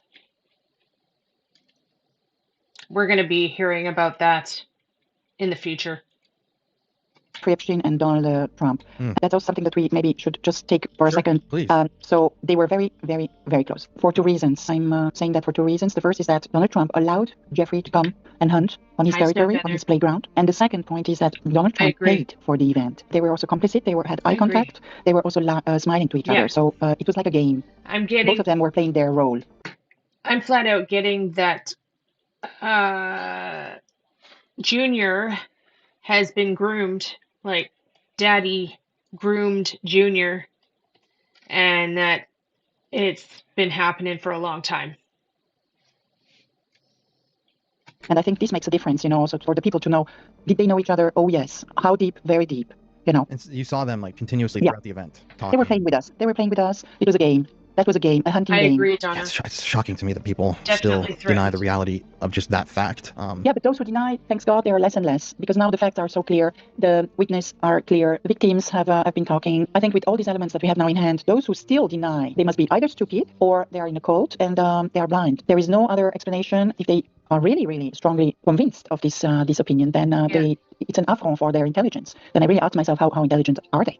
Because at a certain stage, when you have all the proof on the table, then even if you are pro-Trump, you must say, okay, Houston, we have a problem Me here. too, You would imagine. Did. Yeah, Me I mean, too. you have to be objective. At a certain stage, you have to be objective. I can have a great image of a person, but if this person gives me more and more and each day reasons that it's not what I thought for that many years, at a certain stage, I open my eyes. You have to. You have to, because otherwise you lie to yourself, you know? The truth is objective. Reality is objective. Today, a former Miss Arizona, who calls herself a conservative, going public in an interview with KCBS, describing what she says happened backstage with Trump at a Miss USA pageant. Our first introduction to him was when we were at the dress rehearsal and half naked changing into our bikinis. Tasha Dixon detailing her discomfort. To have the owner come waltzing in when we're naked or half naked in a very physically vulnerable position, and then to have the pressure of the people that work for him telling us to go fawn all over him, go walk up to him, talk to him, get his attention. She described feeling helpless. Who do you complain to? He owns the pageant.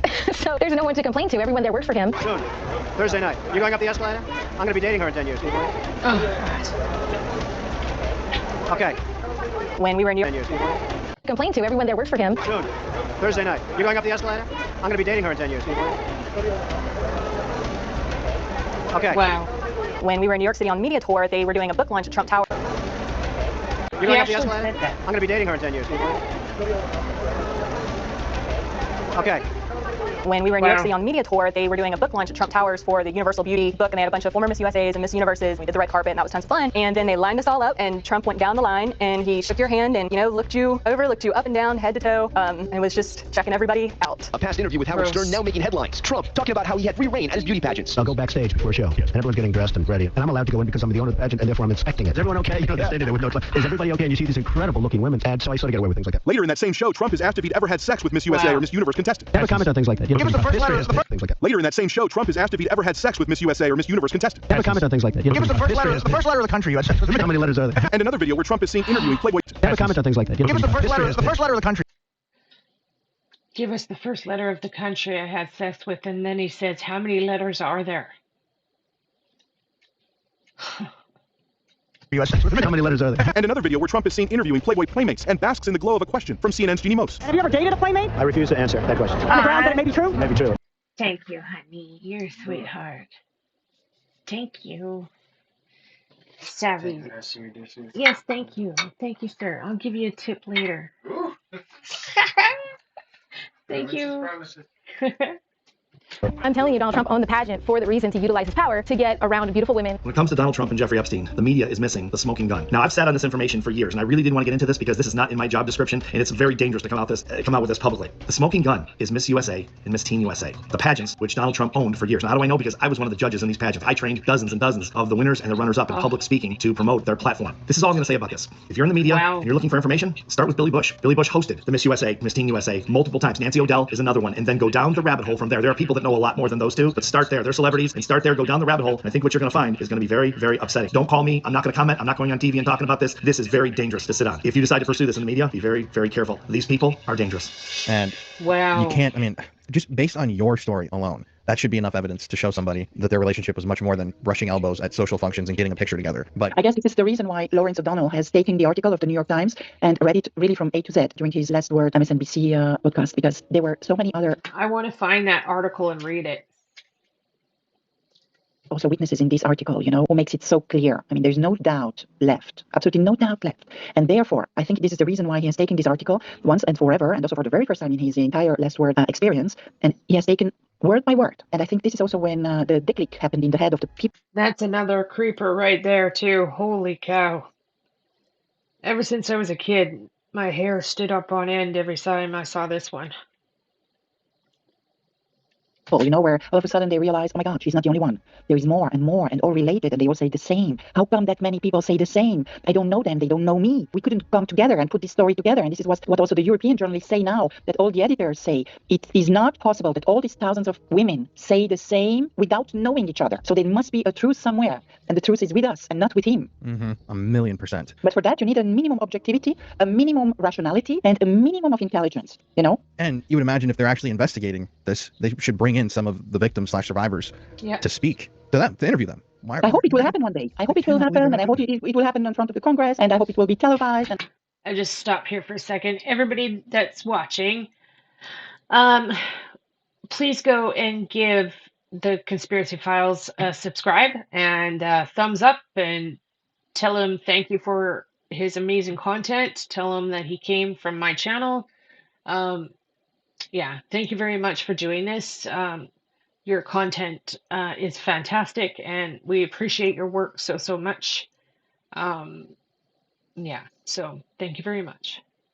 And I hope really all that, and also that they will be subpoenaed and they will come. And even if they say the fifth, but at least the people will see how far they go. Right. But at least they heard all the victims, because for the Jeffrey moment there are Epstein's thousands of brother, podcasts, Mark thousands of articles out there, and nobody has time or the interest or the strength to put it together. A timeline, names, connections, and because the puzzle is huge. But those who are involved, like you, like me, like other victims, they know what they are talking about. And one day, if someone will take the time and put all these puzzles together, then they will all be horrified. And we don't know yet everything, And therefore, the story is never-ending story. It's really a never-ending story. And coming back to your why I didn't report, it's very easy, because he threatened me, and he clearly told me to be quiet, otherwise something would happen to me.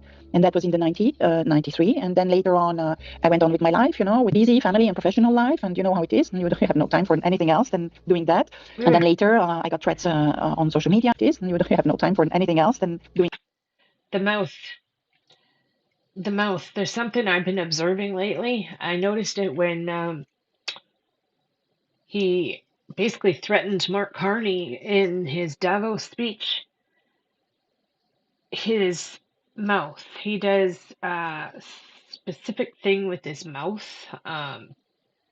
Those of you that know facial expressions and reading body language, etc., start paying attention to that. Doing that. And then later, I got threats on social media. And when Virginia Giuffre died, then it was very massive. Then I got lots of threats again, a little bit like Maduro in Venezuela, We know where you are and we will get you. Yeah, it was nonstop threats until when I saw him becoming president for the first time. And he was so omnipresent in the media that when I opened this box, when I moved president for the first time, and he was so omnipresent, threats until when I saw him becoming president for the first time. And look at that. Look at the look on his face. You freaking... it says everything right there. And he was so omnipresent in the media that when I opened this box, when I moved. No, not drug mouth. It's more evil mouth. The tongue comes out when he's really angry. When the tongue comes out when there's nastiness there. Evil, angry, bad intentions. Yeah. I realized I cannot keep it for myself anymore. It's making me sick. It's making me suffer. It's making me everything, So that's when I decided that something has to be done, But still, in the 90s, we women, we had only one alternative: is just to suffer in silence. Deb. And this is what new generation do not understand, because when they suffer, they do something straight away, But in the 90s, it was impossible for a woman to say the truth. First of all, because nobody believes you, and second, because the society didn't allow us to talk. It was always our fault, and we were ashamed for what these criminals did to us. It was always the contrary of what should be normal and what is normal today. And thanks God we have come to this 2026 so that we can talk. Because there are many victims who are sick since years, and they are in therapy, and they have to find solutions so that they don't lose.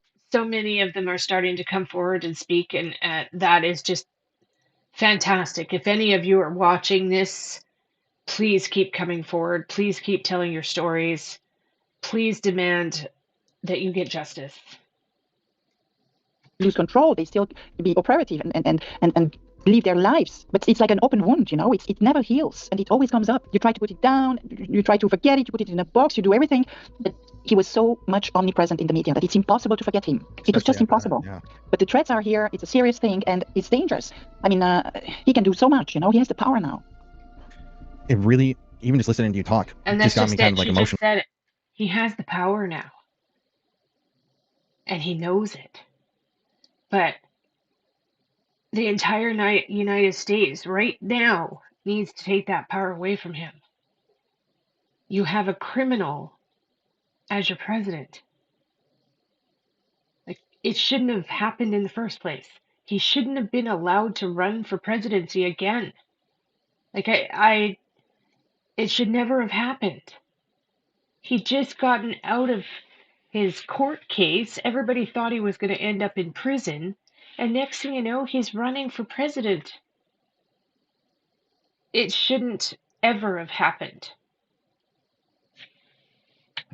Like, You have to be very careful also, because otherwise I cannot continue. No, I know my eyes are a little watery from that, but it just makes me so upset deep down that there are sections of Americans that just not only don't seem to care about if Trump full on someone who's an adult, but also... You know what I say? You know what I say to these people? Wait until it happens to you, and then you laugh less. Right. That's the only way to say it. Wait until it happens to you, and then you stop writing lol, lol, lol, you know, and emojis. Wait until it happens to you, and then we talk again. But that's so up to me too, is that there are people out there, I think that's a big part, and also, like, you're talking about, like, allegations in the 90s, and I've also worked with victims who had allegations in the 70s. Like, I've a really good friend who I interviewed for another project was by a famous 1976, and no one believed him, and people made fun of him constantly, and it's like, it's so shocking to me and heartbreaking that America has this, and the world really in so many ways, an empathy problem. Like, for me to empathize with someone who survived sexual violence, it doesn't have to be, oh, what if that was my mom or my sister? It's like, that is just obviously horrific and wrong, but so many people just don't think like that, and it just gets me so angry that... But there are a few good news. The thing is that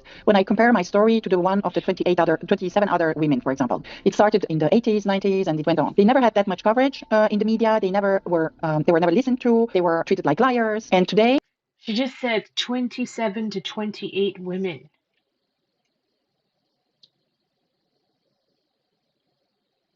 And I bet you there's way more than that.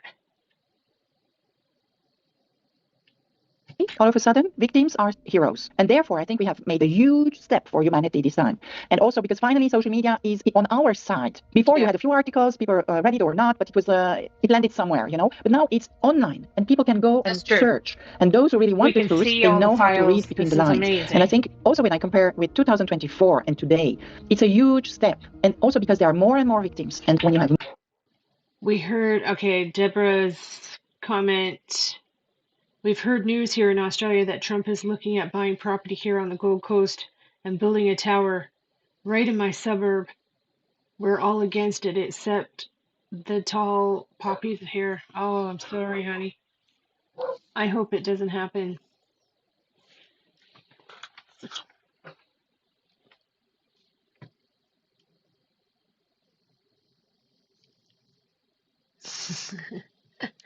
I see you. That's good. Sammy's outside with June. We're having to, when we take June out, letting her out to go pee, we have to actually go out with her right now because the coyotes are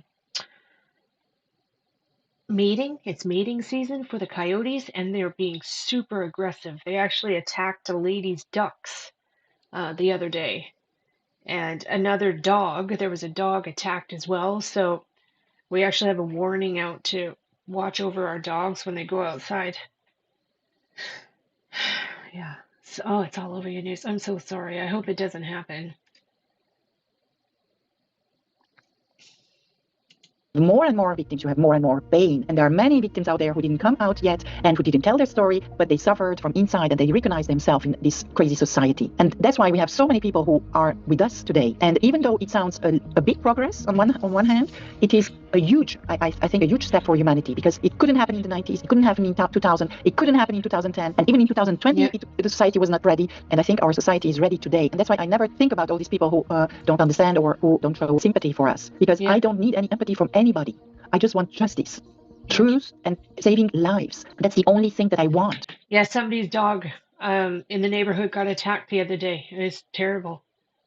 Just watch your smile short. And I smile big, trying to reverse the stress. Yeah, I hear you, Vanilla. I hear you, honey. And for which I fight, and for women's rights. Because when you have, for example, boys, you raise them in a way that they respect women. And the same way if you have girls, you raise them to be respectful of men. Here. So why isn't that possible on the highest level? Why do they need this crazy kick? Why? Because the problem is not the people down. The problem is the elite. Because they saw it all, they had it all, they paid it all, they everything, you know? And then they want the forbidden piece, you know? The forbidden apple. And that's when they cross the line. And that's where our society must say, it doesn't matter how many millions, billions, or trillions you have. You don't cross the line. Because we cannot cross the line either. And this is the only way of law that regulates our countries and that make us live in peace. Yeah, I mean, if a normal person was accused of even a 1,000th of what Epstein, Trump, all these sorts of people have been accused of doing. Yeah, because Exactly. they showed on the upper side, and then it went down, and that's what happened. They showed that it's possible, and why not, and who cares? And then they took the right to do it as well. But initially, it was not meant to. It was more. That's right. Perfect example right there. All of the predators out there right now are sitting there going, "Oh, well, Trump didn't get in trouble, so I'm fine." Like thinking that they're not gonna get in trouble.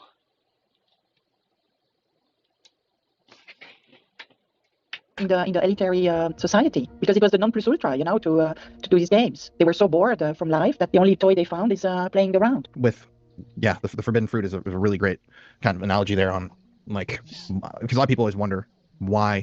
And I have the same question too. I mean, I understand the forbidden fruit thing, but it's also like, it's so strange when it seems like some of these people get to these upper levels, they always go for young victims. I'm from South Dakota in the States, and there's this really, really famous billionaire philanthropist where I'm from. His name's Denny Sanford, and he took over the hospital system in my entire home state. So every hospital, even the regional clinics, they got rebranded from whatever they were, Sioux Valley to Sanford. So his name is everywhere in South Dakota. Another one. Yeah, and this guy was busted about 5 years ago. They intercepted CSAM materials in his email. There were 35 images, I believe it was 30 something in his email, graphic images of children. And it was a news story, and the Attorney General of South Dakota was his lawyer. So he used to be his private lawyer, then he became the Attorney General. And all of a sudden, it just goes away. And there's nothing more to the story. No one ever was arrested for it. No one went down for it. But this guy is, once again, a billionaire, multi-billionaire. And there are It's a scandal. It's a huge scandal. It is. And there's, in my hometown, at the Children's Hospital, there are full bronze statues of this guy with kids on his shoulders, hugging children like he's some hero to the kids. But yeah, they effectively buried that entire thing as well. So it is a weird, obviously I'll never understand it, but when people get to those levels of power, it just seems tendencies or compulsions like that are almost drawn out of them.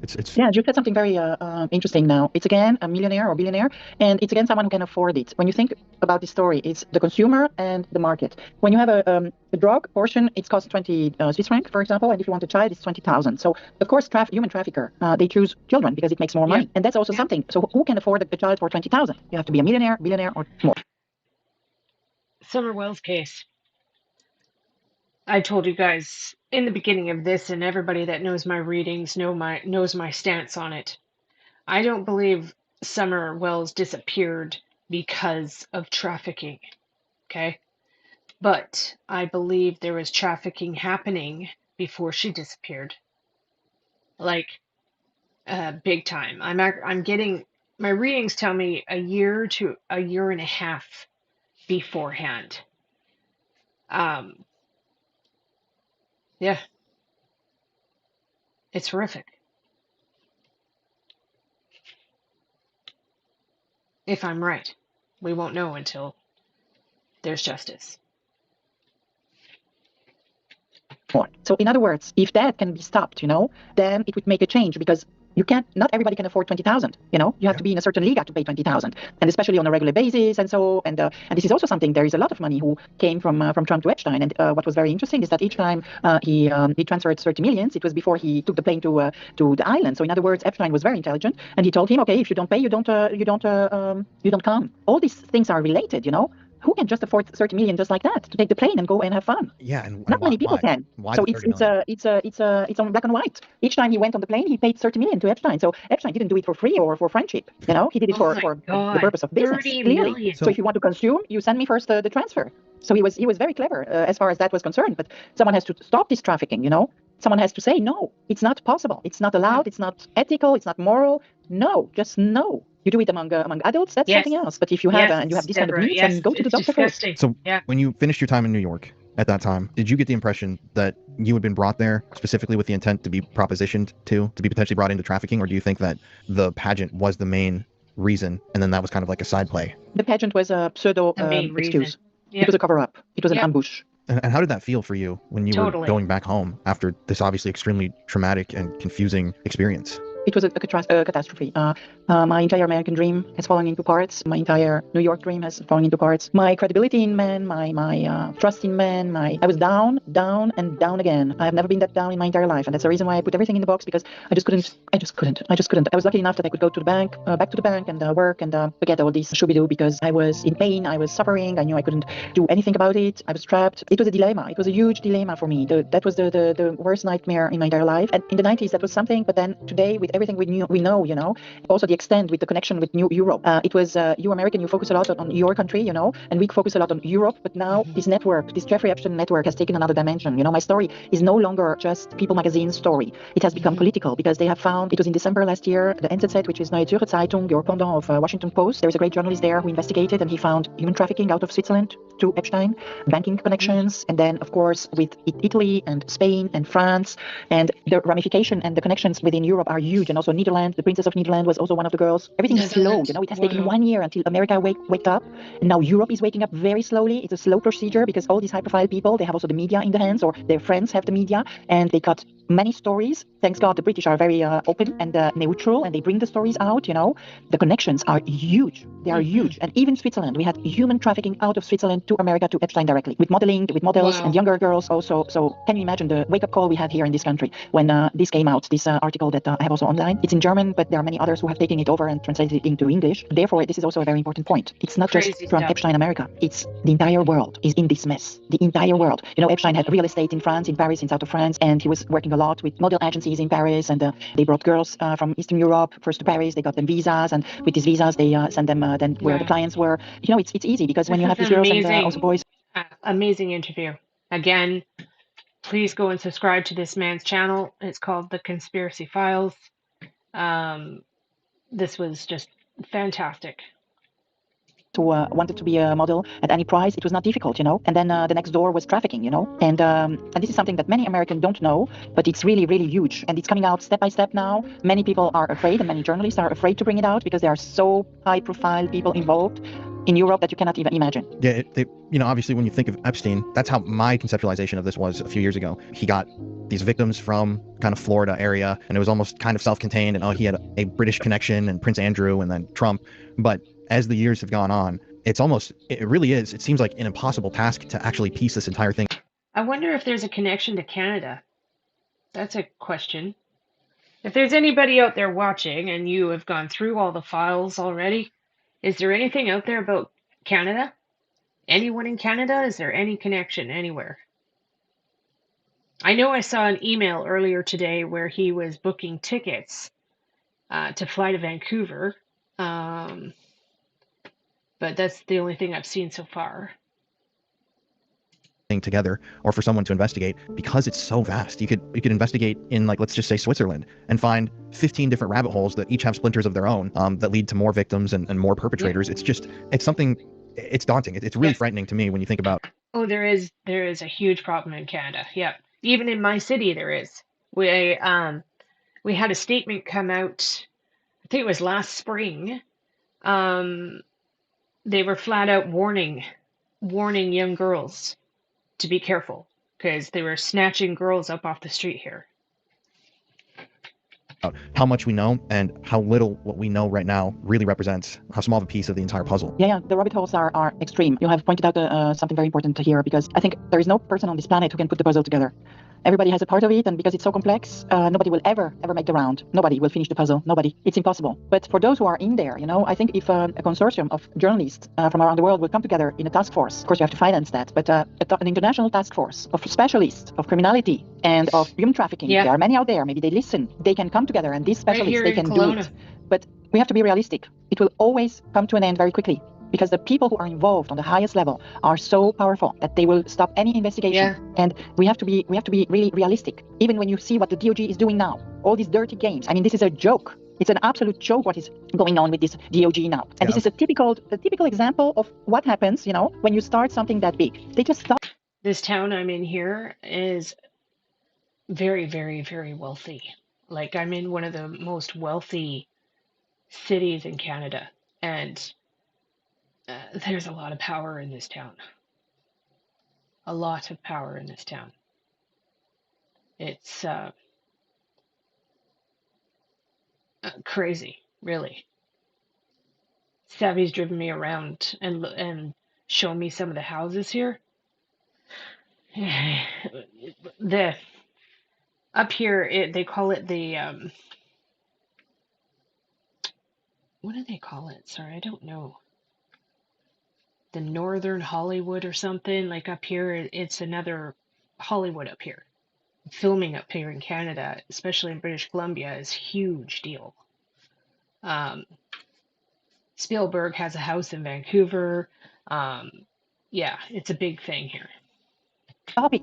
And they think we are all stupid and we don't remember that the Epstein files are still open and they didn't send it and they didn't give it to the public. They think we are stupid, but this is the best example of where this case is going to land. And if it's France, if it's Germany, Spain, Italy, Switzerland, it's always going to land on the desk of one of these DOJ people from another country and they are going to stop it. And this is the sad part of the story, actually, because we can fight you, podcaster, you can bring it There's out. that We guy can all, again. with the witness and with the victims, come together, put names together, put everything together. Nothing moves. There is no interest up there to move the game on. No interest. At the contrary, they are scared, you know. Especially with, I mean, when you've got Trump as the president of the United States using the DOJ as a puppet of his that are just subservient goons. You know, he says, don't do this, they don't do it. It's so clear that that's what they're doing. That's and exactly it's it. disheartening, definitely. Yeah, this is the worst part in the story, you know, because even when you have the proof, even when you have the witnesses and the victims, it lands in a corner. Maybe we will need, I don't know, 30, 40, 50 years more, like the GFK files. We will not be here anymore at to witness it. Maybe our society is the way it is, and it will never change. They don't want us to change. They don't want us to talk because these people, they want to continue to have fun. That's the point. They want to continue to have fun. Because Epstein, you know, has taken whatever. He's been, whether he's dead or alive, a lot of people think he's alive. You know, that's a whole, another rabbit hole. But even if he's not the figurehead of an operation like that. Well, I didn't know that. There's a conspiracy theory. People think he's alive. I don't think so. My reading, no, he's not. He's not. No, he's not alive. I told you guys this a couple weeks ago or a week ago. I've been tempted to do a reading on him. I still am kind of tempted, but it's scary. I would be trying to contact something that's evil, and so it's not advised to do, but I have to say the temptation is there for sure. Anymore. Like, the crazy thing is, you know, that someone else has assumed that role and is actively doing this. I mean, there are thousands of Epsteins out there, even though they're operating on smaller levels, lesser levels. But I guess that's my question to you, is like, what would you like to see out of all this? How do you think that what we do here, and you speaking out and me doing this podcast and, you know, people online, what's the impact that we can have by talking about this stuff? Well, I think the general conscience has waken up, so which is already a victory for you, for me, for all the other victims. And then, if we can just save one life, I'm already happy and relieved. Just one life. I'm relieved. And I'm sure we made that possible. You and me and all the other podcasters and all the other journalists. We saved a few lives. Good for her. Good for her. And saying that, I'm already relieved. And I think I didn't do it for nothing. That's for me already a big win. And if people think, or if I hope, you know, that my legacy will be, you know, to the people that they remember me as, you know, that Swiss beauty queen that stood up against the American president. Yeah. In order to save lives. You know, save lives. That would be, I think, for us, victims, you, media, it's already the biggest victory we could have. Thank you for doing But of course, it would be better to do more and save more and stop the vicious circle. My goal is to stop the vicious circle, or at least to bring it down. Thank you for speaking. And also, for many people, you know, to recognize the signals. You have this question of, were there signs? No, there were no signs for two reasons. We had no internet and we had no social media. But today, the new generation, they have internet and they have social media. And therefore, the signs are easier to recognize. And I think this is the big progress between our generation, I mean my generation, because you are younger, and the new generation. They can use these tools, you know, to save themselves and to detect these signals where you hear something that is not right. Yeah. You have no obligation, you know, and this young generation is lucky enough that they are very strong and very decisive, you know. They don't say yes to everything as we had to, you know. But I think this is the most important. That's right. She's if right they can there. remember us, all the people who were She's totally right there. All of us in my generation and generations above me, we had to say yes to our elders. You had to. You had to. You would get like the smackdown, you would get absolutely, you had to. Fighting for this cause, that we wanted to save lives, and we managed to do so in a few cases. Of course, we will never be able to save everybody. This is a fact. But if we saved a few lives, I am already happy, because that was my goal. Bring my story out and make sure it doesn't happen again and again and again.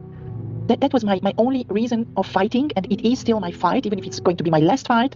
But if we manage that, so that we can all live in peace, and we can just have a normal life and a nice life and concentrate on what is important, that would help a lot. And as I said, if we would have had internet and social media in the 90s, all of this would have never ever happened, because they were protected by many people, because nobody talked, nobody wrote about it, and then they stopped it also with the investigations. But today, if anything happens to those who are listening now, be strong, stand up, think about us who made the first step, and come and do the other steps with us, because only together we are strong, and we can help you. We can support you. We can do a lot. Think about this first step. That's always the worst and the most difficult, the first step.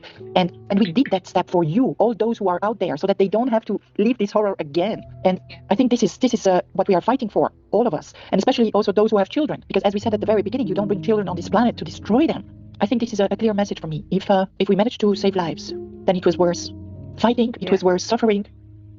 It was worth taking on us all the insults we got. It was worth hearing and reading everything that was a real atrocity to hear.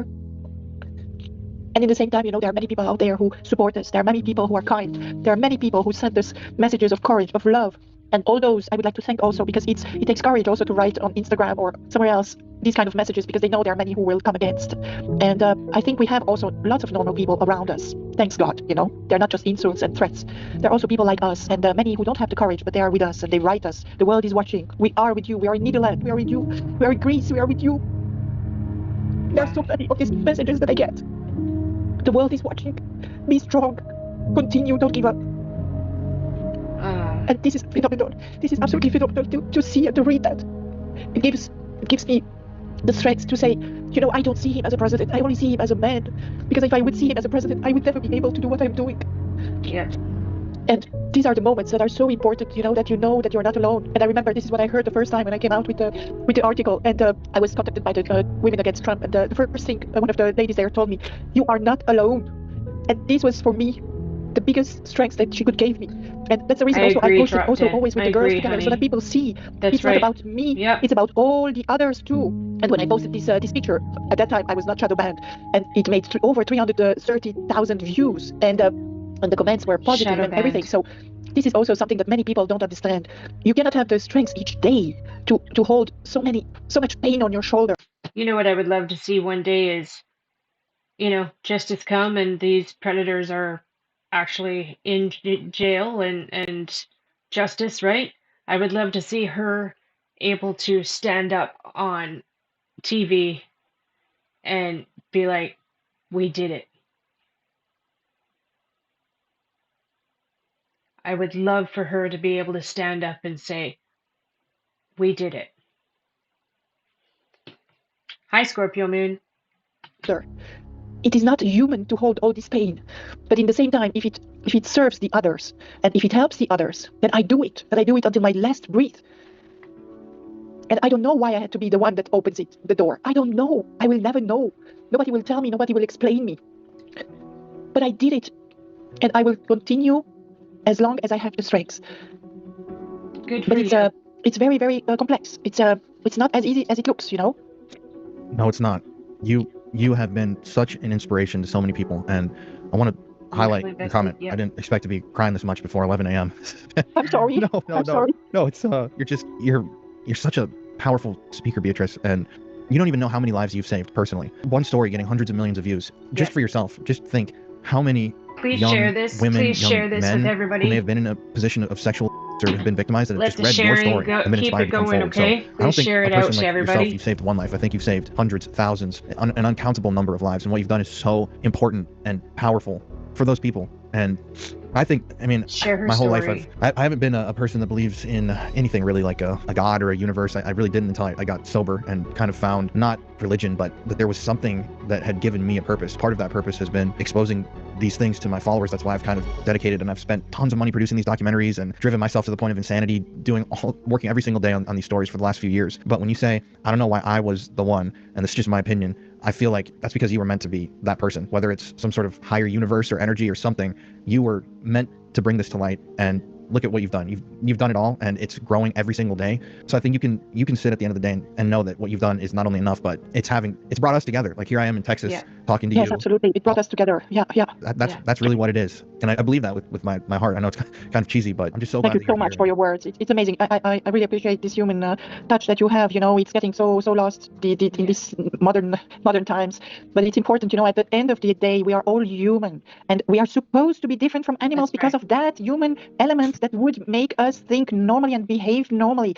And that's exactly the point that you were making. You know, I don't know why I had to do this. And when I started, when I just told my story, I had no idea that this Pandora box is going to bring all these victims. I didn't know that it is a connection worldwide. I didn't know anything. You would have told me that, Beatrice, just sit down 5 minutes, think about it, because it's going to bring a huge mess, you know? Maybe I would have been scared, and then I wouldn't have done it. And this is also a very important point, being scared. That's why I forbid myself to see him as a president. I only see the man that I met, so that the fear never becomes stronger than my power. Because otherwise the fear is always it's going to kill everything, you know? And each time fear comes up, I fight against it, and I say to myself, no, Beatrice, you are not alone. The journalists are here. The podcasters are here. Victims are. He has no power. He is just a corrupt human being. And justice will come.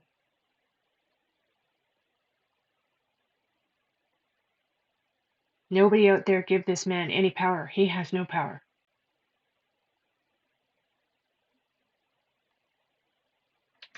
Are with you. Everybody's with you. You know, we are groups of women, if it's from Epstein's side or from the Trump side, and we all have families. We all have children. We all fight for the same, you know. And one day, I think the majority of the people are going to wake up, because now we are in a position where he didn't only do bad to women or children, but he is doing bad for America.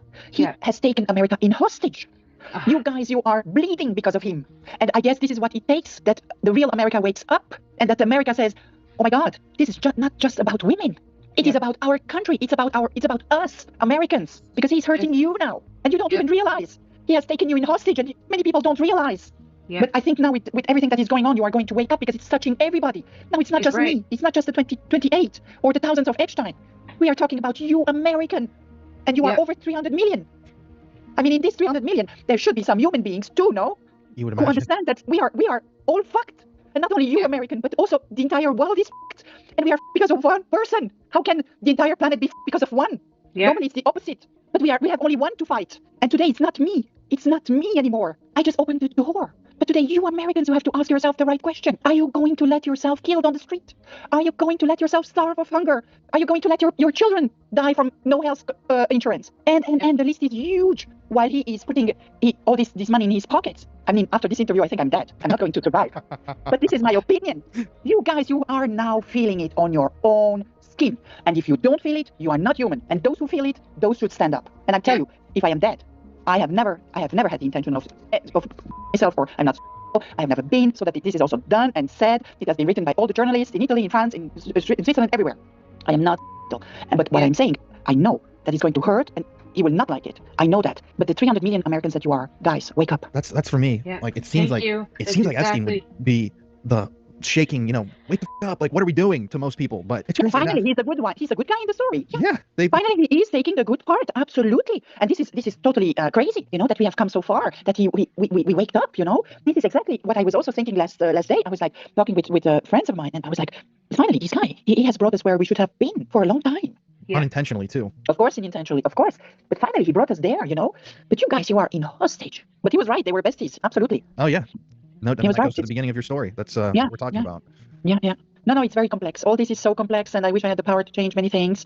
And I'm just a little fish, in a big ocean. The world has to wake up because this is a supremacy and a dominance and a system that will only bring us to the end very quickly, and it's not going to help us. This kind of She's art of the very deal, brave. Yeah. as he calls it, this is no deal. There is no win-win, nowhere, only for him. A good deal is when you have a win-win, but he never did a good win-win deal. Never. It was always in his favor, and he continues now on a huge scale, and it's more and more dangerous. I think America and the world has to wake up. It's not normal.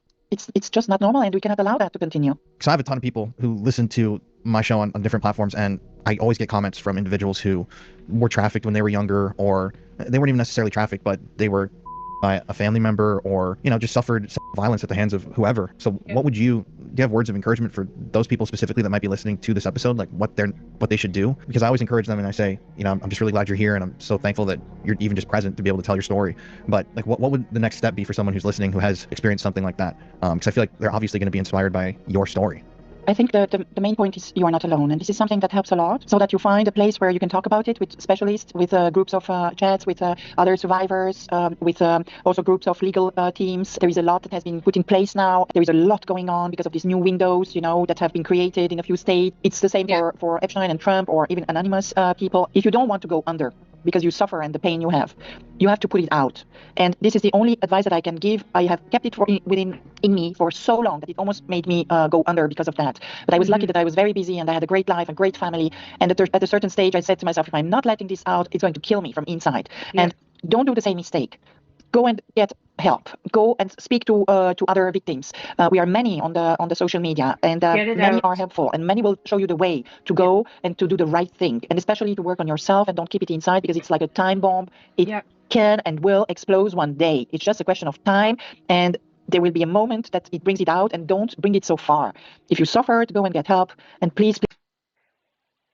I'm just going to gently say something here about me. When I turned 40, I had the typical 40 midlife crisis. On, like, say, a Friday, I woke up Saturday morning, and all of a sudden I was having flashbacks of my entire childhood, and I was remembering things that I had never even ever thought of. It was the craziest shit. All of a sudden, that trap door I had in my head opened after 40 years. And I thought, I'm like, I'm losing my mind. Anyways, found out later that the stories I was remembering and stuff did happen. I had actually just completely blocked it. I didn't remember any of it all my life. Then I got validation later and stuff, but what I did is I tackled it head on. Head on. I went to the areas where things happened. I went to locations where it happened, and I got it out, and I had temper tantrums in the driveways and spit on the ground, and I let all of my trauma out at those places and washed my hands of it and never looked back. Hi, Vexing. Hi, hon. Please contact all those who you think could help you from the side of the survivors or legal teams, because now it is the time, It has never been that better time than now. And I think all those who suffered, they need also support of specialists. Go and get the help you need. There is help out there. There is a lot of help. But you have just to go and find it out what is the best for you, And most of all, don't fear. You are not the problem. And you are not guilty. And this is something that has to change in the head of all victims. We are not guilty. The guilt is on the other side. And the day you change the part of the guilt, it's the day you become strong, and it's the day you can start to fight. And most of all, you become another person, or you find your real self again. Yeah. And this is very surprising journey, I must say. I am myself discovering a lot of parts of myself that I had to keep quiet for so many years. But that's what I did. I didn't know how to deal with it. And I was in Arizona at the time when I just all of a sudden started remembering. One morning I woke up and I thought I was losing my mind. And I booked this was way before I came back here, but I booked a ticket and flew here flew home. And like I was in a rage. And I tackled the problem head on. Like I actually went to the place where something had happened to me. I got off the airplane and went straight there and tackled it head on. And I'm so glad I did, because I just totally let it go right there on the driveway. I literally spit on the cement and walked away, let it go, and done deal. Because of the interest of parents, of the interest of family, of the interest of the job, of the interest of everybody except my interest. Nobody ever asked me for my interest, or if I am in pain, or if I'm suffering. Nobody, you know. But you have the right to give you the importance you deserve. And that day you will become someone new. You will become finally free, you know. And this is also a procedure. It can take a long time. And first you go very much down, and then one day you start to climb and to come up, you know. It's a long procedure. But I tell you, all those who are victims out there today, they have so many possibilities. So many that we never had. Never. We didn't have anything. You know, we had nothing. We didn't even have the family to talk about. But you are now in an era where you can talk, you can find solution, you can find help. And don't wait until it destroys you from inside. That's my message for them, because in my experience, I should have come before. But today, finally, I say to myself, when I see this evolution from 1 year, from the first article in the Daily Mail, and today, finally, it was the right timing. It was not too early, it was not too late, it was just in time. And I am glad that it happened exactly how it happened, even though I suffered like a dog for years. But now I have the impression it is the right moment. It would have been 2 years before, 3 years before, it wouldn't have come out the way it came out. You know, it's like when the stars are all aligned. Now they are aligned. And now we can move things which were impossible in the past. It was just impossible. No way we could make it. 10 years ago, impossible. 20 years ago, impossible. 30 years, even more impossible. And this is the good news for all those who suffer outside, is that you have this chance and you have the stars aligned. And it's now. The time is now for you. And don't be scared. Even there are days that are very bad. There are days that are difficult. There are days you don't want to get up. But the next day, the sun is shining. That's right. And all of a sudden, you get good news. And all of a sudden, it works. And all of a sudden, everything you have been fighting for takes a form. Exactly. But there are some days it's not easy. And especially at the beginning, it was very bad. Because at the beginning, we had the impression that he's winning. And now, finally, everybody sees that he's losing. It's just a question of time. Yeah. Because there is a law of truth. And the law of truth is always stronger than the bad. And sometimes you don't have to do anything. It happens. Karma comes. You cannot force karma. Karma is coming alone. And especially the past, you know, when you do things in the past that are bad, one day it comes and it gets you. We survivors, we know that. There are people who are paying the price. Not everybody talks about it, but there are many people who are paying the price. And they think they are still strong because there is a group of evil people who are together and who are still working against us. But the light is... Yeah, and the light is stronger. It has always been stronger. Always. It's just a question of time. Real. And also when you think all these women in the government who work against the Epstein files, they are mothers, they are women, and still they go against the other women. It's not normal. It's not normal. And all those, they will one day, they will pay the price. We are supposed to be, to have a certain solidarity among women, you know. But no, they come against us, you know. I mean, Pam Bondi, for example, she could have brought the files 100 times on the table. But no, she's still not doing it. And she said she had the list. She said from the very beginning. She said from the very beginning she has everything. And still the survivors have to fight, to write letters, to push. But you know, in this kind of situation, you should never underestimate the people who suffer. I'm reading that Pam, I could be wrong here, but I'm getting she's not coming forward for a reason. She's sticking up for him because she has to. That's like totally. She's on the threatened list as well. Full on. I could be wrong, but that's my opinion. Thank you, Vexing. Thank you so much, honey. Yep. Because people who suffered, they try to find solution themselves and find evidence by themselves. And it will come the other way around, I guess, if the normal way doesn't work. And also journalists say the same. They take us for stupid. Okay, so we do the research, we do the investigation, we do everything. you know, and there are journalists who are still working on it and who worked for a long time also to bring out what is out there. But it's only a fraction of what they still have in their offices and where they are investigating. And there is so much more. And that's the reason why they don't want us to know the more. They don't want us because, you know, normally in Switzerland, when you have only 0.001% of what he did, you are in jail for 400 years. And he's still president. So something is wrong. Something is really wrong. Yeah. With 0.001%, you are already in jail. Something is very, you very don't play the wrong. president anymore, you know? When I was 18, I got arrested for having half a gram of marijuana on me. Voilà. For They were nothing. For threatening me nothing. with a whole charge and ended up getting dropped. But I got arrested for something like that. And someone can be credibly accused by dozens of people of sexual assault and not even be brought in for questioning is absurd.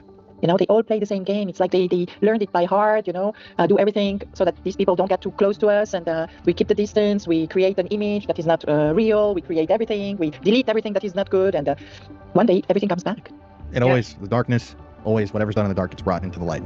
That's right. Oh, yeah. So, I'm just waiting on in that this case, yeah, and I'm confident that at least a part will come. You know, in French, we say time will tell, you know, and this is really a game on the time, you know. Sometimes time is running out, but in this case, time will tell, and we are getting closer and closer. I mean, when I think about a year ago and today, we know much more, we saw much more. Many things happened already, many things moved. Of course, not in a high-speed level, but it moved. It's like a little bit a revolution in the palace, you know. And for revolution times, it always takes a little bit longer. There's no revolution that happened within a half an hour. Half an hour, that's true. That'd be a very, very fast revolution. Yeah, exactly. Speedy Gonzalez revolution. Beatrice, thank you very much for coming forward. Okay, so we're going to end that one for now. I'm going to find something else for us to look at. So give me a moment here. This guy's done a lot of stuff. His channel is amazing. Let me just see what else they lied to you about. Okay, let's see. He's done Epstein stuff for years here. Okay, let me just see what the current is happening on YouTube right now. Chaos erupts in LA.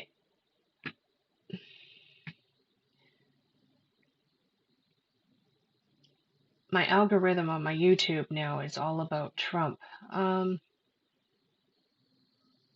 Holy cow, the real reason my Uncle Trump became a monster. The Daily Beast. Okay, that's 5 days ago. I want to find something more current today. Let me just look here. Everybody get up, go potty, and come back.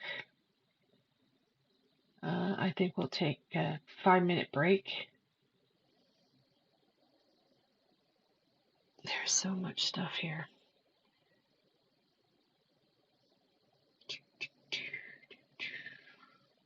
What do you guys think of all the happenings with Ernie Shell? Did you guys see that?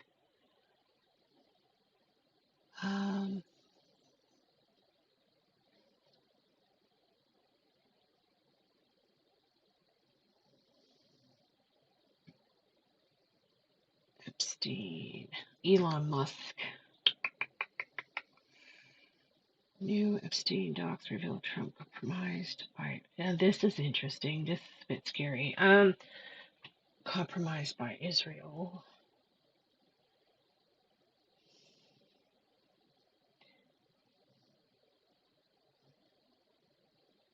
So bear with me 2 seconds here, guys. I'm trying to find something.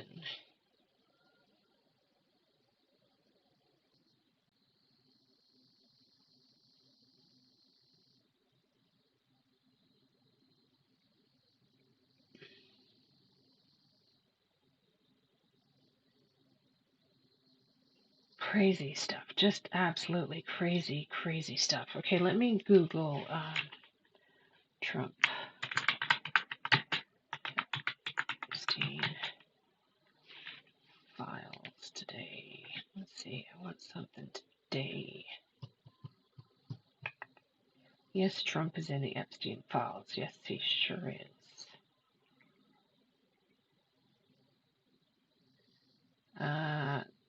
Revealed Trump's crude comment about millennia with money. God.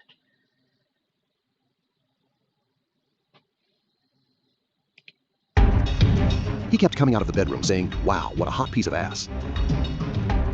Yeah, okay, we're gonna watch this. This is fair use commentary. I'm gonna let this play and I'm gonna get up quick. You peed already. Okay, good.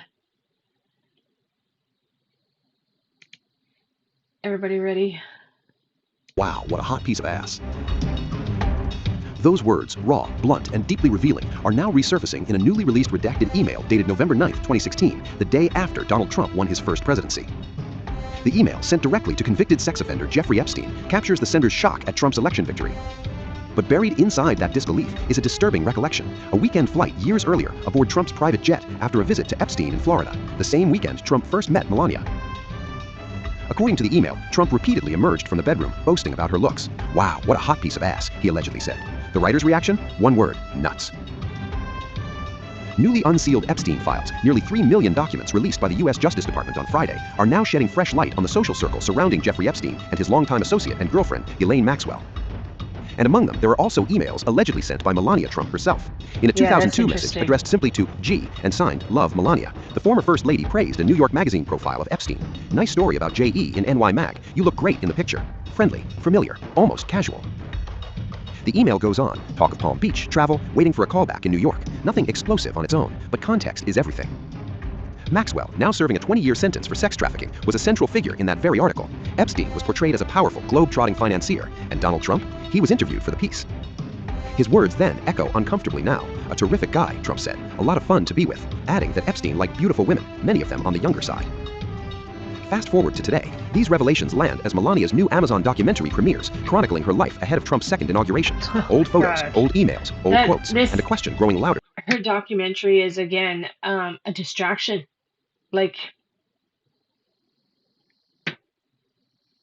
that's, like, blatant.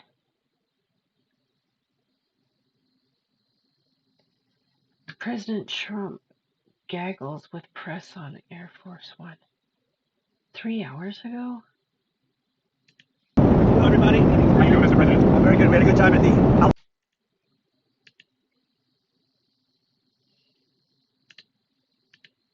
Alpha dinner. We did well. I hope we did well, but it was very good.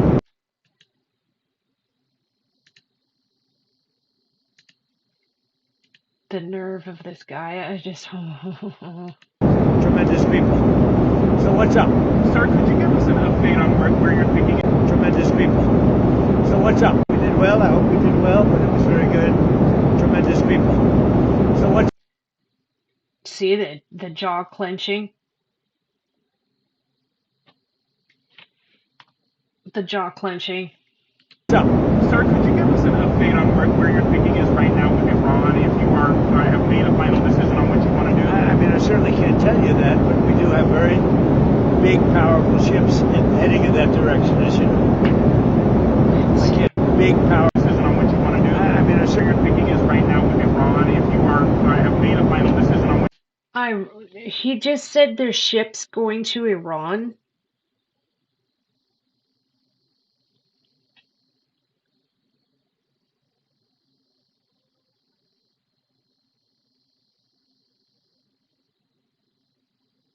Huh. Remember what I said, everybody, okay? Just protect yourselves, okay? What you want to do? I mean, I certainly can't tell you that, but we do have very big, powerful ships heading in that direction, as you know. I can't tell you, okay. But I hope they negotiate something that's acceptable. Saudi Arabia, Defense Minister Wow. said that the U.S. backs off the strike. That will only involve Iran. What's your reaction to that, sir? Some people think that, some people don't. You could make a negotiated deal that would be satisfactory with no nuclear weapons. They should do that, but I don't know that they will. But they are talking to us, seriously talking to us.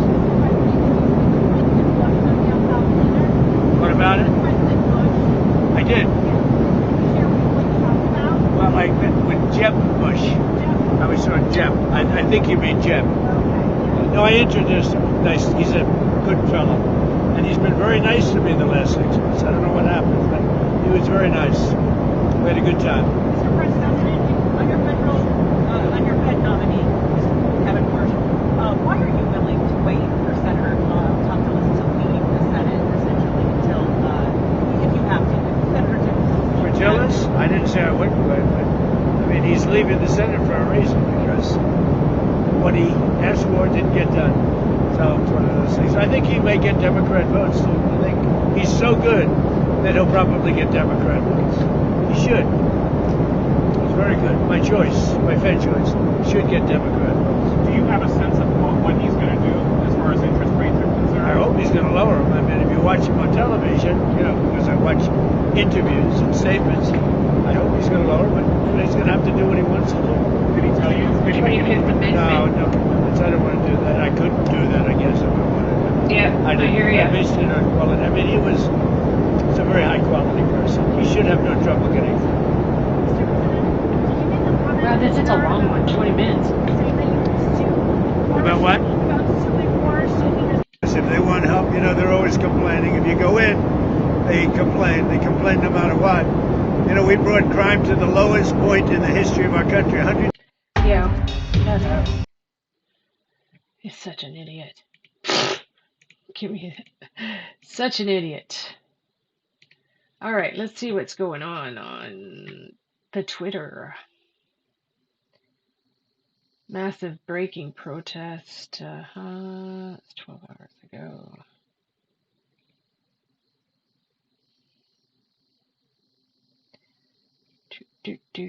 I'm on Twitter, guys, if you guys don't know that. I'm on Twitter.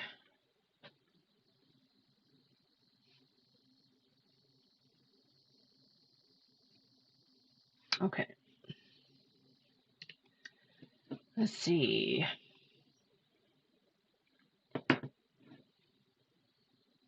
You know what? I'm gonna see if I can find the Sasha Riley again.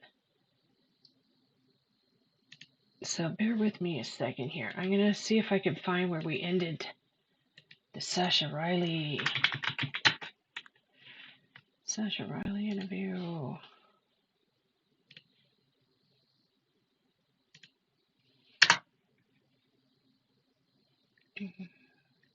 Where is it? Sasha Riley, and I found it on Reddit, I think. I did. Okay. And we're about I'm just going to start recording. We're about halfway through it. Okay. Okay, we're going to listen to the Sasha Riley interview now. I'm kind of joking about the. I'll start it at the 2-hour mark. Okay, so trigger warning, please. Everybody listening, trigger warning. This has some very, very graphic content, okay? The truth. Okay, and I'll be right back. If that's actually the reason Trump wears diapers is a significant part. Do you remember? I mean, can you describe what the injuries look like? We don't want to hear this. Do you remember enough to? Yeah, we don't want to hear that. I had shared the bank of what I remember vividly. Okay. Sometimes another detail or something will pop up into my head. But, and I've spent years kind of trying to dissect all of this and over the number of years, about the last 10 years, I've been just peeling back layer after layer of this. And as far as what I remember clearly, this is pretty much it. Like I say, there were other instances of assaults, but I can't tell you who did what, when, or where. And I can't place it to a specific individual outside of, both of my parents assaulted me. Some of the other family members assaulted me. I can remember that.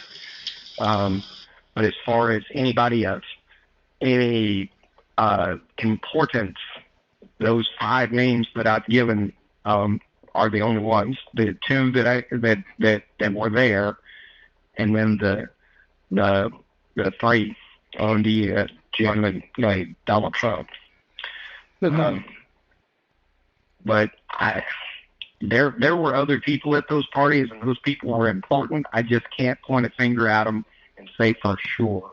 Yeah, no, don't worry about that at all right now. What I'm going to do is... To be honest with you, seeing Clarence Thomas there really stood out. But what cements that into my brain was the celebration that my dad had when he got confirmed onto the Supreme Court. And how excited he was to have a person as high as the Supreme Court that was involved in all of it as sort of a buffer. Yeah. So, could potentially John Roberts or Justice Alito, one of those guys in there, potentially. I wonder who his dad is. I don't know, but I can remember specifically how excited he was that, this is a person in about the highest position possible. And I remember him thinking, saying, you guys can hear it, right? That's a lifetime appointment. So, do you remember... For what that's worth. No, that's important. That's significant. Do you remember any female attendees at those parties? Adult females? Yes, but it was not very common. Lynn went to one at least, and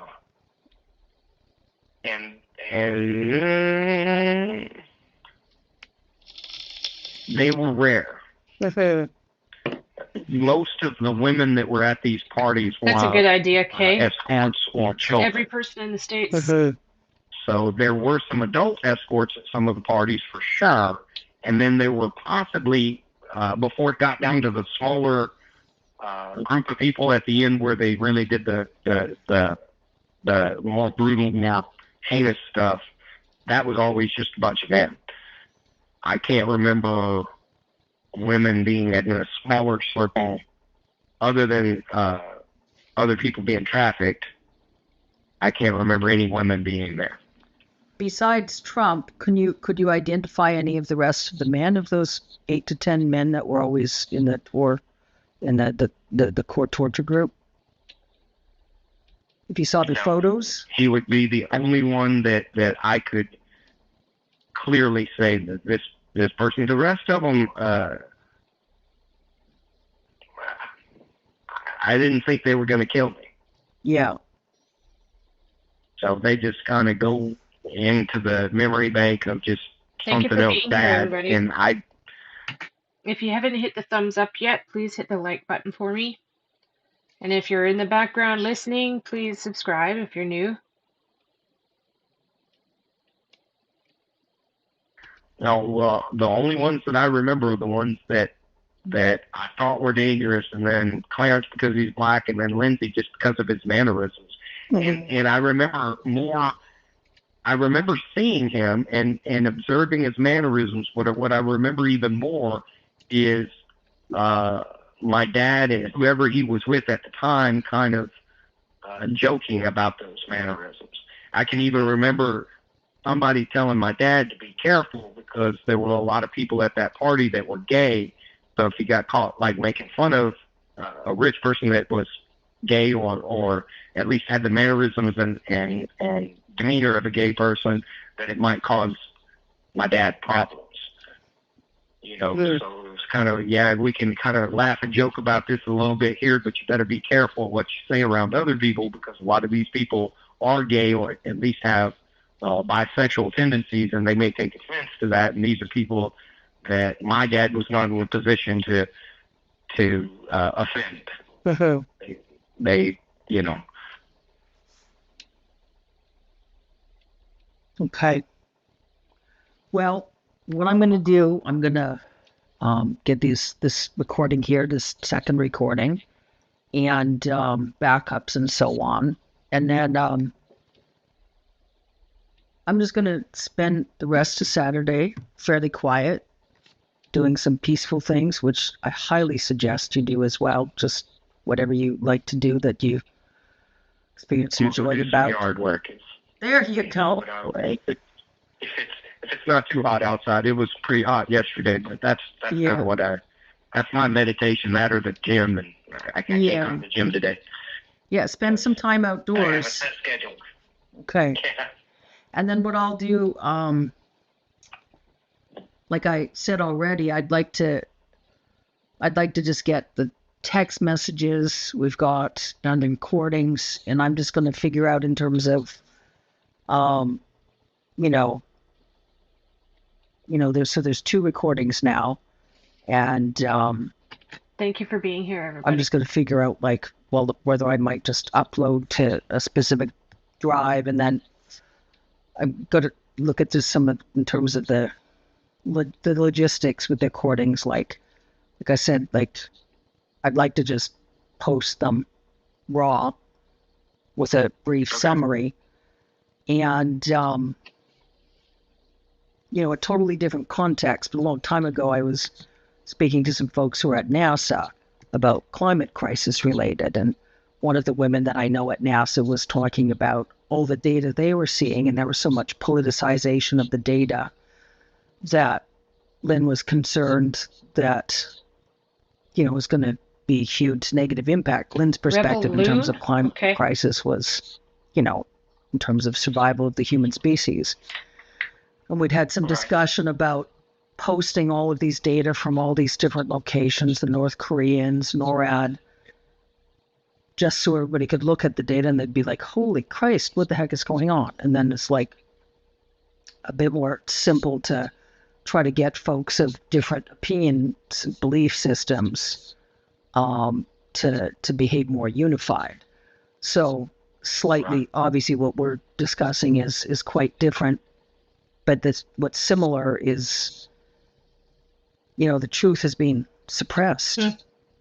And very much so. Wow. It all comes back to greed, and these people have this defect in their soul or personality or whatever you want to say, and they're denying the climate crisis for the sake of money, and they're denying the pedophile ring because the rich people that are involved in it like to contain all for money. Yeah. It's just a level of corruption that seems to permeate, I don't know, in almost every direction. It's not everybody who is corrupt, or most certainly the average person, I would think, would be very much against all of this, but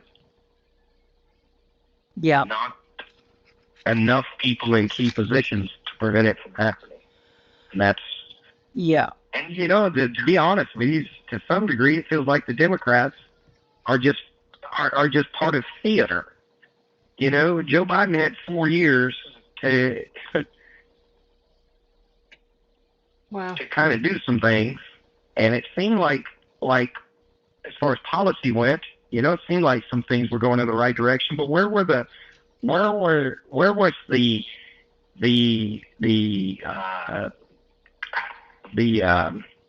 urgency with the guy that tried to incite a coup? Mm-hmm. Well, there's like they're just playing almost passive performances, No, I understand. I think Joe. Yeah, I think Joe Biden was trying to do the right thing, and there's obviously a lot of folks, Republicans, that are involved in the pedophile ring and have compromise against them, and perhaps some Democrats. And I think it's one of those situations where, if Biden had more information, there's a lot more Biden would have done. So there's obviously been some collusion about the information that everyone's getting. And I think what you were speaking, what you're talking about in terms of parties and how the parties seem to be presented, folks that were engaged in some level of criminal behavior, but wasn't the extreme criminal behavior of those that were torturing and murdering kids. 1992, and so they were all trying to play it all off against them all. So all these different folks had compromise, say, on drug use or some sex acts they didn't want publicized, but they didn't know about the torturing. So A lot of collusion.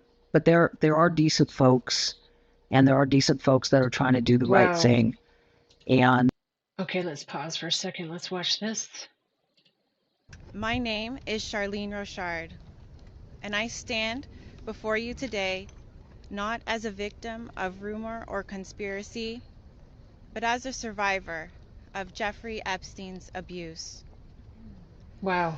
Far too long, survivors like me have been dismissed, silenced, or told that our pain was exaggerated or fabricated. Let me be clear.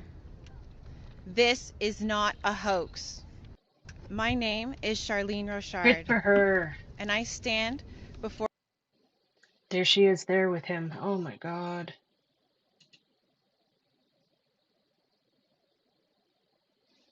Good for you. Oh my God.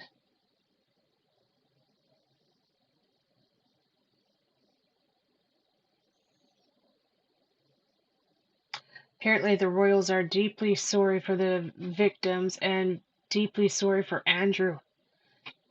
Guess which one we, the taxpayers, are still paying for? No shit. I know there is worse to come, says Andrew Loney. Homeless Sarah Ferguson will never recover from this. Well, Epstein is using Andrew to get to the Queen. This has got to be old.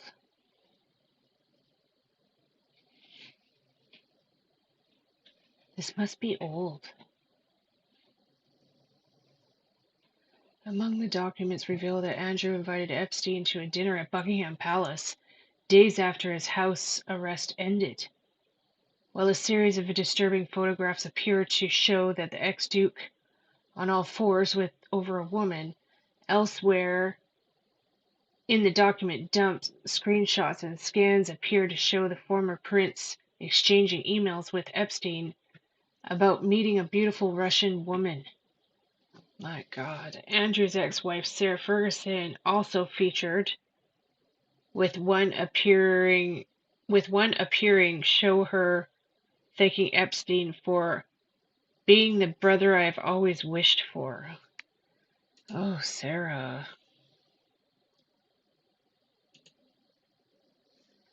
Wow. Wendy, no problem at all. Okay. Prince Andrew was an accessory to her death as he tortured her and, oh my God, tortured her and me to force her murder. I need to get a passport to identify her. What the hell? Okay, give me a second. I need to write this number down. There's document numbers at the bottom. EFTA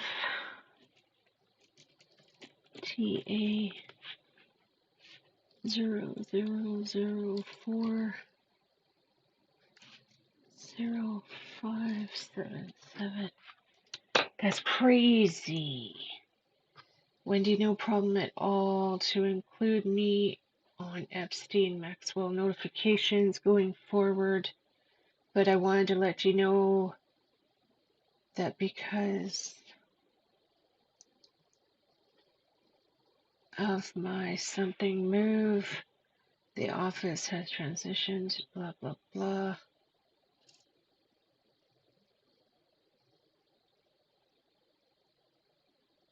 This is crazy. He called me wanting to give me a secure email address. He is from such and such. The number that came up is blah, blah, blah. Brian Miller to somebody regarding Ghislaine Maxwell. Back in the 90s, Ghislaine Maxwell recruited a girl from a modeling career. Instead of modeling, she was sold as a slave for sex and tortured.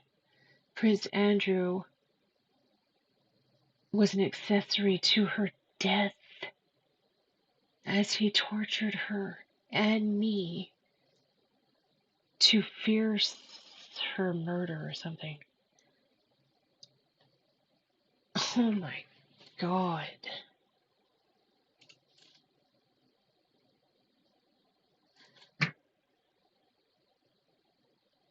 That's insane.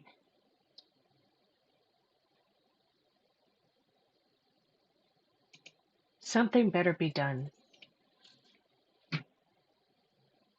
Justice better be done for these women.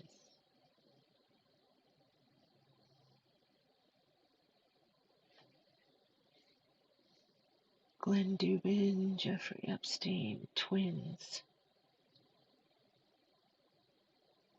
I get pictures of you flying over Mount Fuji, and I have to find out from Benghazi that you have twin babies.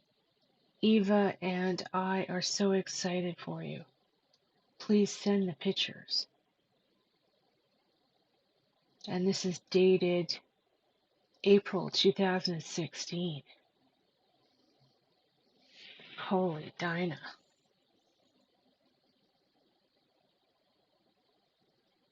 (2009). Okay, let's see here. Okay, August 2019. Interview with purported Epstein victim. Thanks, blank. I didn't realize Bush raped him too. Okay. Oh my God. Okay, blank blank wrote, I'd like to add a few other notes disclosed by the perpetrated victim. Well, on his yacht he witnessed an African-American males having sex with a white blonde females, all of whom were bleeding during intercourse. He was a victim of a type of ritualistic sacrifice in which his feet were cut with a scimitar but left no scarring. On the yacht, he witnessed babies being...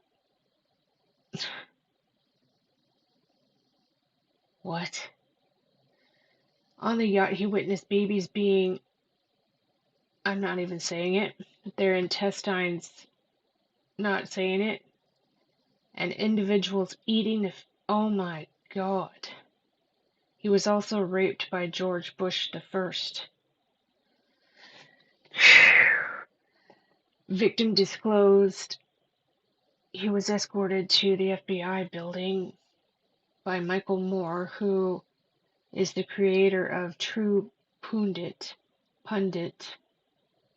described by multiple online sources as a conspiracy-driven news website that attempts to paint the FBI in a bad light. Moore has a criminal record as a result of an FBI investigation. Let me know if you want to discuss the former FBI agent that called this into the head office. Holy Dinah. ¡Comieron humanos! ¡Asquerosidad! ¡Comieron humanos! Yo no estaba enterada de nada. Que había, o sea, de los asesinatos sí, pero que habían comido humanos.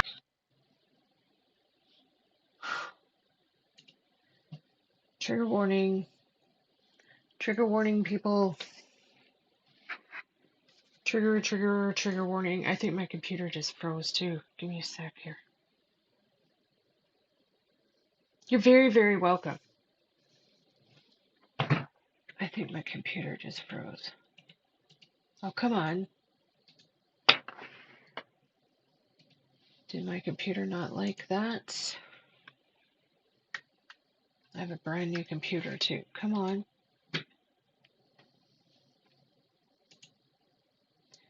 Alright, give me a sec here. Oh, there we go. Okay.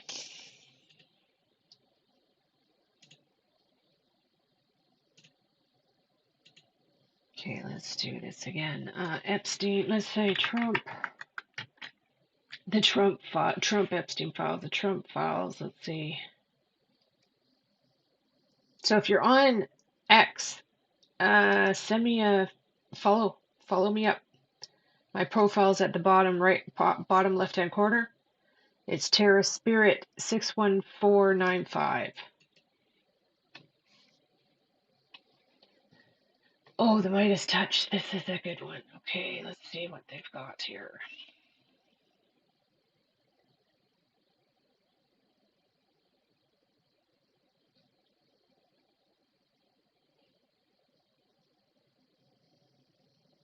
Where are they?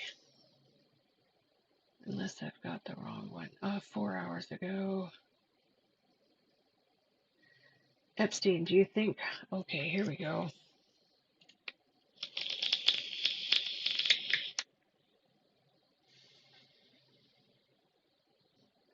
Okay, Epstein, do you think I'm retarded?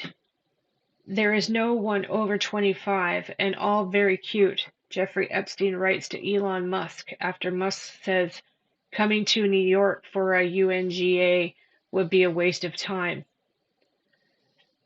First saw this post by Boltzmann Booty. The account is private. Okay, Elon Musk to Jeffrey Epstein. This was in 2013.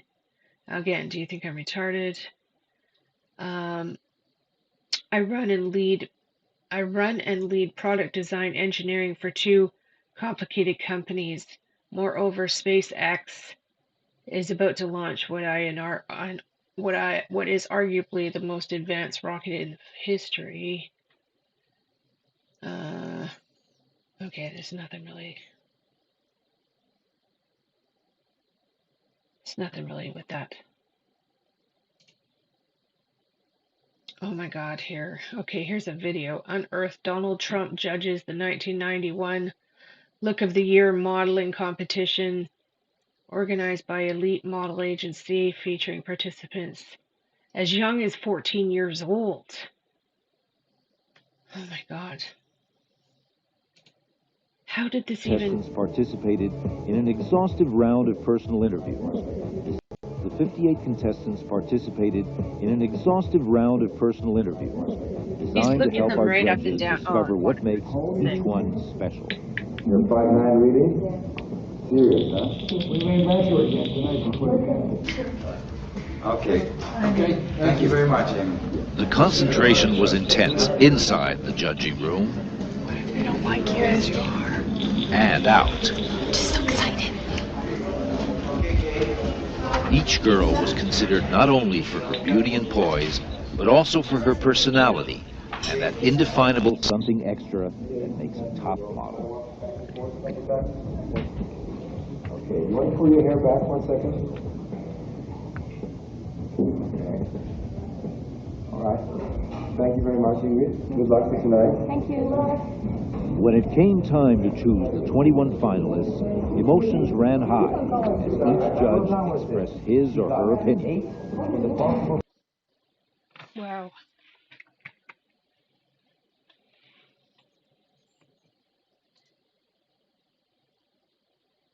Gerald, some more info regarding the alleged conduct of Elite's boss Gerald Marie that occurred during the 1991 Look of the Year event. He wanted to control me completely. The models who accused Gerald Marie of sexual assault. Holy cow. Elite model boss Gerald Marie was one of the most powerful men in fashion. He was also a sexual predator.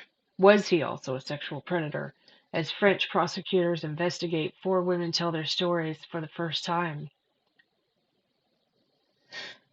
Holy Dinah, how do I get it to read this?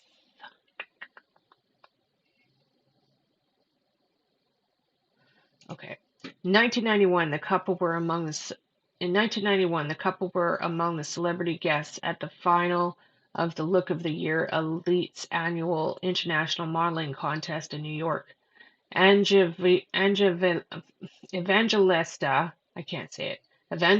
wore her hair in a striking red bob with a heavy fringe and towered over Marie, who wore a black suit and tie his hair slicked back. Evangelista joined Naomi Campbell to present a prize, while Marie sat with the fellow judges Casablancas and Donald Trump in the audience. I was part of John Casablancas when I was a kid. My mom actually got me into modeling. Okay, let's see.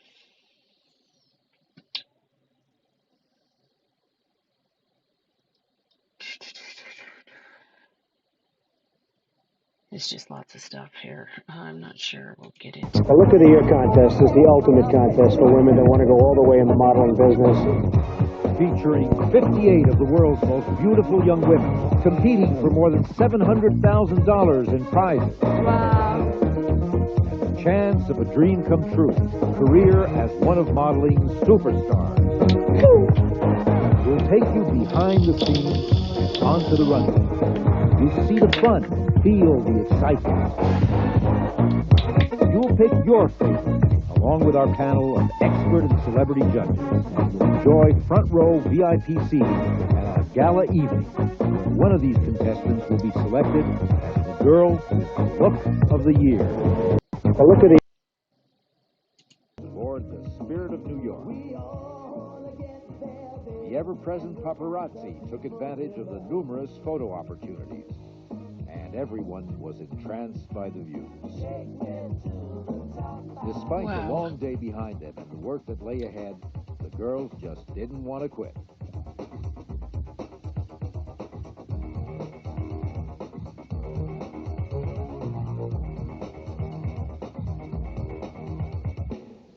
Concentrate. Aboard the Spirit of New York. Okay.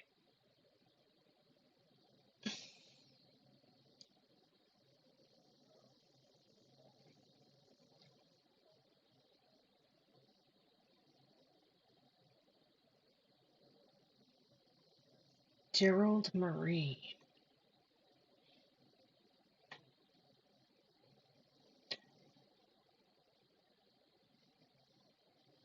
The hidden Trump videos found by Midas. Okay. Let's watch this. Donald Trump's dark past continues to surface, and we here at the Midas Touch Network have this exclusive report for. Okay, this is fair use commentary. Thank you for doing this video, Midas. Okay, let's see what we've got here. For you. We've managed to locate video from a 1991 beauty pageant called Look of the Year that Donald Trump threw with a guy named John Casablancas from Elite Model Management. Casablancas died in 2013, allegedly from throat cancer. Casablancas had affairs, sexually assaulted 15-year-old girl, a 17-year-old girl. I'm going to go through Casablancas back. I was about 12 and 13 when I was in that. Nothing happened to me though, thank God. But background with you. We hear a lot about Trump's connections with Epstein. Donald Trump was also very close with this Casablancas guy who elite model agency was used to prey on underage girls as well. All right, so let me share this with you.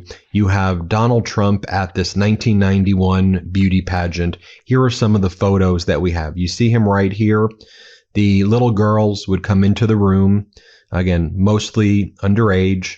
They would come into the room in bathing suits, very little clothing, and he would sit there and he would judge them and he would determine if they can make it through the next round. Here are some of the photos we've been able to identify. You can see Donald Trump right there looking at these girls who he made wear the bathing suits and kind of walk in front of him. And again, some of these girls as young as 14. Here's a photo of what the actual competition looked like from the 1991 Look of the Year. This was from the Guardian's report on it.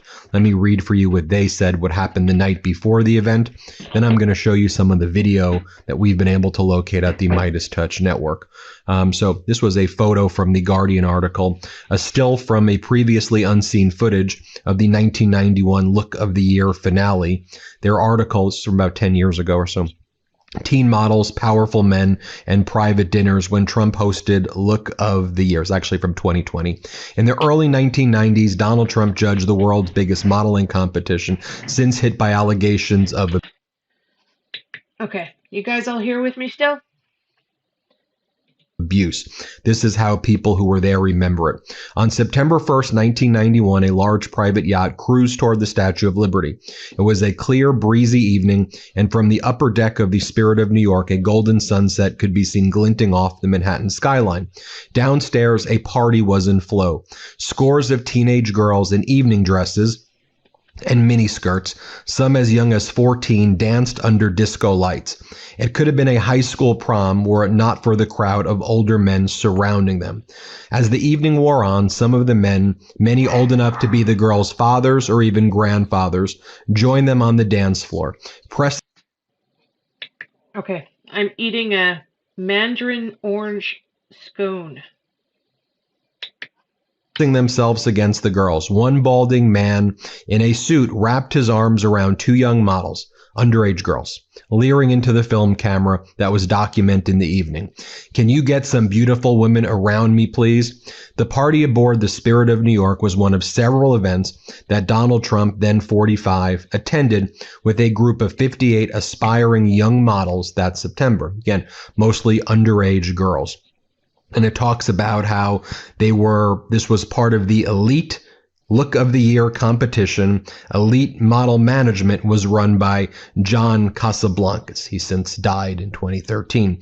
So Casablancas' marriage to his second wife, Jeanette Christensen, ended in 1983 when it was revealed he was having an affair with a 15-year-old girl who he described as a woman child, is how he described the girls that he would be with. He called them woman child. This was, again, one of Donald Trump's best friends. Wow. And then he had a marriage to Aline Worlminger, who was a 17-year-old from the Look of the Year competition. A 2020 Guardian investigation into Elite's Look of the Year competition uncovered allegations from former contestants and industry insiders that these competitions, the events that I'm about to show you that Trump attended as well, were used by Casablancas and others to engage in sexual relationships with vulnerable young models, some of whom were teenagers. The allegations range from sexual harassment, exploitation, and in some cases rape. The investigation highlighted a culture where young girls, often aged 14 to 18, were exposed to older men in powerful positions at events like after parties where alcohol was served to minors. Okay, so now I have the videotape of the Look of the Year 1991 competition. I have the full event. It's too hard to watch. If you want me to post it, I'll post it on another thread. But let me just show you some of the lowlights of this event. This is what happened, and you can see that these are young girls. These are little girls dressed like in very little clothing, dancing, and just watch for yourself. Let's play it. The Look of the Year contest is the ultimate contest for women that want to go all the way in the modeling business. Featuring 58 of the world's most beautiful young women competing for more than $700,000 in prizes. Wow. And the chance of a dream come true, a career as one of modeling's superstars. We'll take you behind the scenes and onto the runway. You see the fun, feel the excitement. You will pick your favorite, along with our panel of expert and celebrity judges. Enjoy front row VIP seats at our gala evening. One of these contestants will be selected as the Girls Look of the Year. And then here's another clip where it talks, and you heard Donald Trump there as well. So here's another clip right here of the kind of pre-competition to get into the finals, if you will. Okay. And just watch how creepy this is. Here, play this clip. 58 contestants participated in an exhaustive round of personal interviews designed to help our judges discover what makes each one special. Okay, we've seen that.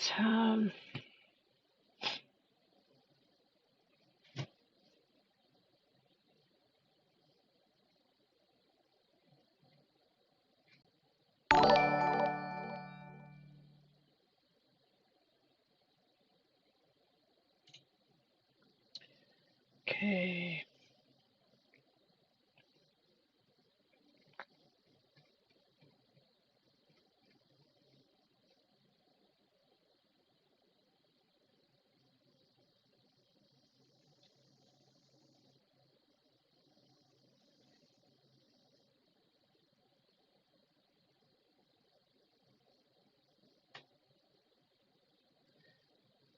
Okay. Peter Thiel to Jeffrey Epstein, May 25th, 2016. I would have gladly shared your expenses for the Gawker suit Chomsky Friday dinner if you are in New York. Please note the information contained in this communication, blah, blah, confidential.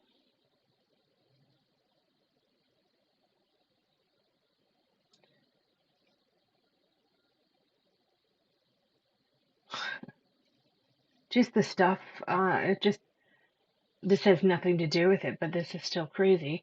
Robert F. Kennedy Jr. failed to get proper permits to move his wife Mary Richardson Kennedy's grave. Wow.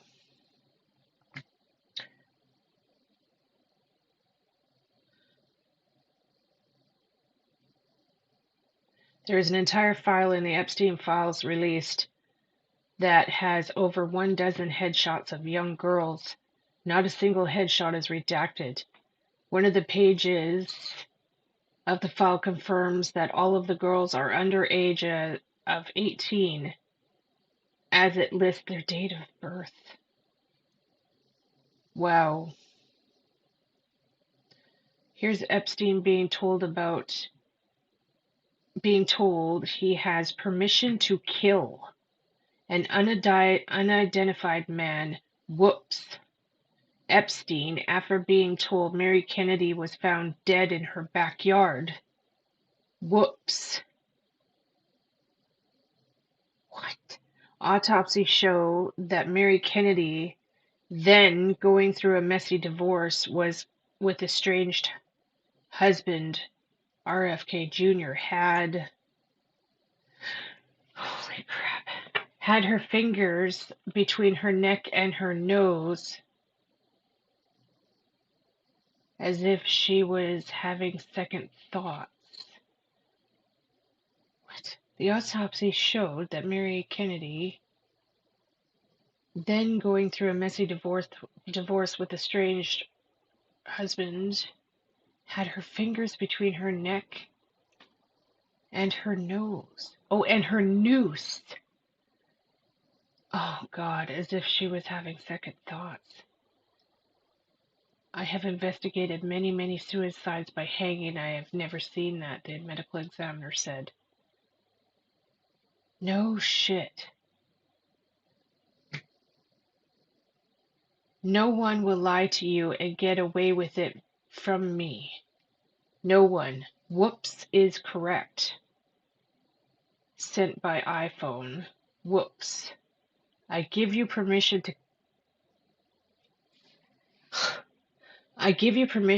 unalive him. He is apparently with Olga. He lied to you and he lied to me. Jeffrey Epstein to Eva Dubin. Mary Kennedy found dead in her backyard. ...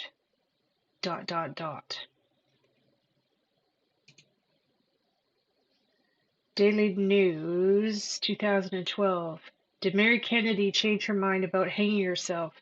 In shocking evidence revealed in her autopsy report, the estranged wife of Robert F. Kennedy Jr. had her fingers between her neck and the noose when she was found dead. Her fingers were cut and blue from the rope's pressure. And he is in government, people. He is in government. Trump put him in government. It's hot there. 30th. Oh, yuck. Well, hope your air conditioning is working, hon. Oh, I can imagine. Yeah, go get in the pool. There's a beige rope around her neck, around 9/16 in diameter. The knot present on this rope has 9 loops. Underneath the rope described above are her fingers. The left side of her neck shows brownish red abrasions going upwards behind her left ear, measuring 3.5 in length. Mary's fingers were bruised and her fingernails were blue. I reached out to Ashton just to be sure I was interpreting these technical, but potentially heartbreaking details correctly. In an email, Asher confirmed the fingers from both of Mary's hands were between the rope and the neck. The fingernails were blue because of the compression of her fingers. Wow.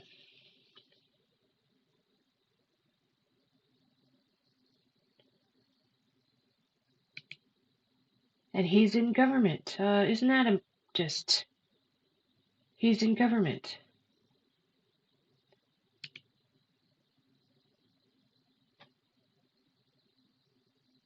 John F. Kennedy Jr. had the body of his wife Mary Richardson Kennedy dug up and moved to an unidentified plot in an empty opposite end of the cemetery. The move, which took place last week, is the latest step in the strange battle over where Richardson Kennedy should be buried. Her estranged husband, Robert F. Kennedy Jr., won a court case against her siblings to have her buried in St. Francis Cemetery, near the Kennedy compound in Hyannisport, Massachusetts. Her siblings wanted her buried closer to the family home in Worcester County so they could visit regularly. Richardson Kennedy died in May at the age of 52 after hanging herself in her Bedford, New York barn. She suffered from alcohol abuse and was in process of divorcing her husband.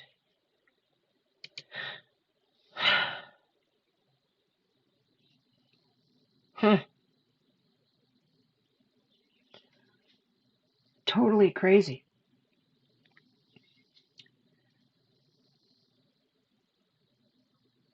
Wow.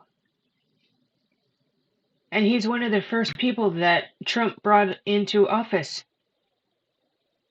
What the hell is going on here?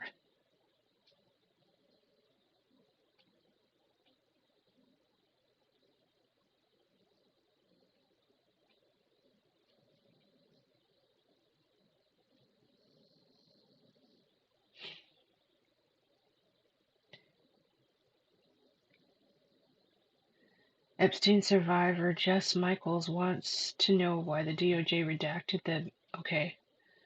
This is only a minute. Pam Bondi during that testimony. What's something you want members of Congress to... Now, in your statement that you released yesterday, you all mentioned February 11th when Pam Bondi is going to testify in front of Congress. Mm-hmm. What's something you want to hear from Pam Bondi during that testimony? What's something you want members of Congress to demand from her? That's a great question. We're actually going through that right now as a group. Just what is it that we want to hear? I want to know why this statement is redacted. I want to know what's in here. What does this say? We have Todd Blanche saying there's no list of names. Well, of course, we can't see a list of names here. It's redacted. We want to know why these survivors' names are out there with identifying information. Why they're just out there. They literally had one job, and it is sloppy and incompetent, and none of us would get away with doing that at any... I mean, it's literally middle school grade work at best. It's horrific. Yep, I agree. Yeah.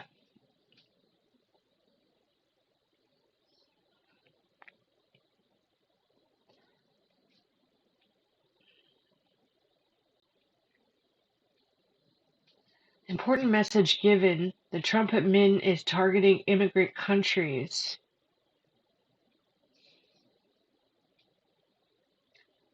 Wow.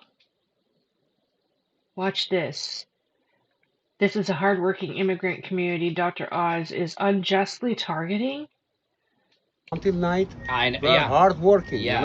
I'm an American citizen for 26 years. 26? 26 years. Wow, okay. And I love America. Yeah. God bless America. Yes, yes. We are working from morning until night. We're hardworking, yes. You know. There's no any proud. Yeah. We make people happy. Yeah. You know, because it's a customer service. Yeah. It's hard to work with the people. Yes. You know. Yeah. A lot of people, different characters. Mm-hmm. You know. Yeah. I almost 20 years work here. 20 years? Wow. In this market. Wow. I work. Okay. We are in the United States. Doesn't matter.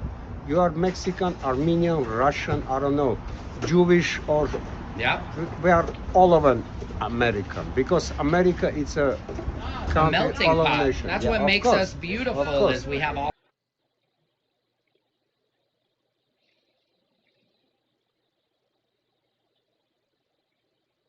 Okay, let's see. Les Brown, marked safe from having been named in the Epstein files. Oh my God.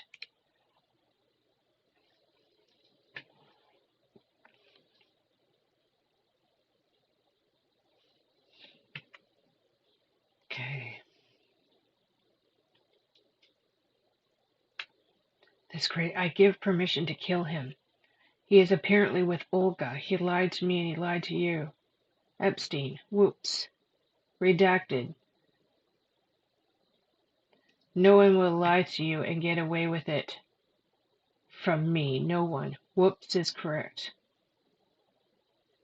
Somebody told me a little while ago that these black redacted, if you actually copy it and then paste it into ChatGPT, it actually shows what's there.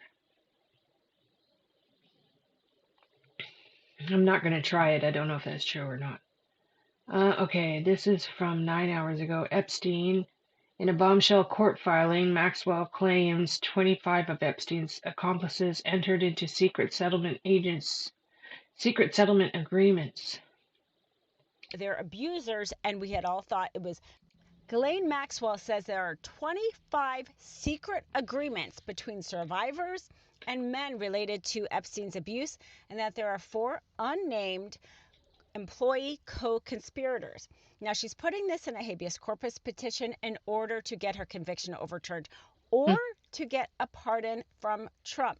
Now, as we know, we have not seen the victims name their abusers. Hi, Susie. And we had all thought it was Hi, because Jen. of fear of retribution, which it could very well be. Sorry. But also, Susie's aren't legally, here. Hi, these Jen. types of agreements would also include non-disclosure agreements, which would mean that Me too, legally Deborah. I agree with they you. couldn't name their abusers. I did a deep dive for this for the Midas Touch YouTube channel, and Midas Touch has been going through the 3 million documents released of the Epstein files that does name a lot of men. Okay. I'm going through them too, by the way. Okay. I was just going to do something. What was I going to do here? Oh, I was going to search Epstein.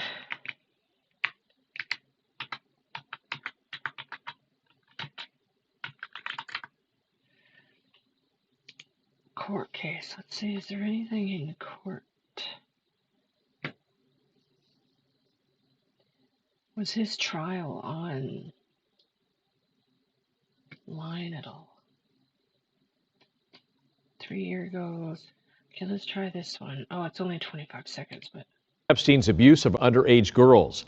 Prosecutors say that she recruited and groomed 4 girls between 1994 and 2004 for Epstein, her longtime associate and former boyfriend. Before the judge read the sentence, Maxwell spoke to the court and the victims, but remained defiant, saying, quote, "I am sorry for the pain that you experienced. I hope my conviction and harsh incarceration brings you pleasure." Okay, let's see here.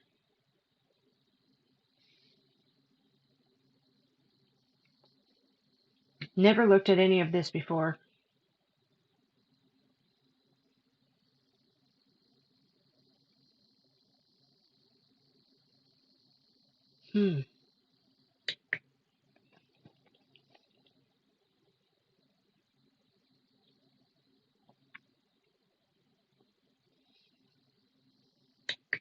Full audio edit. Oh, what's this?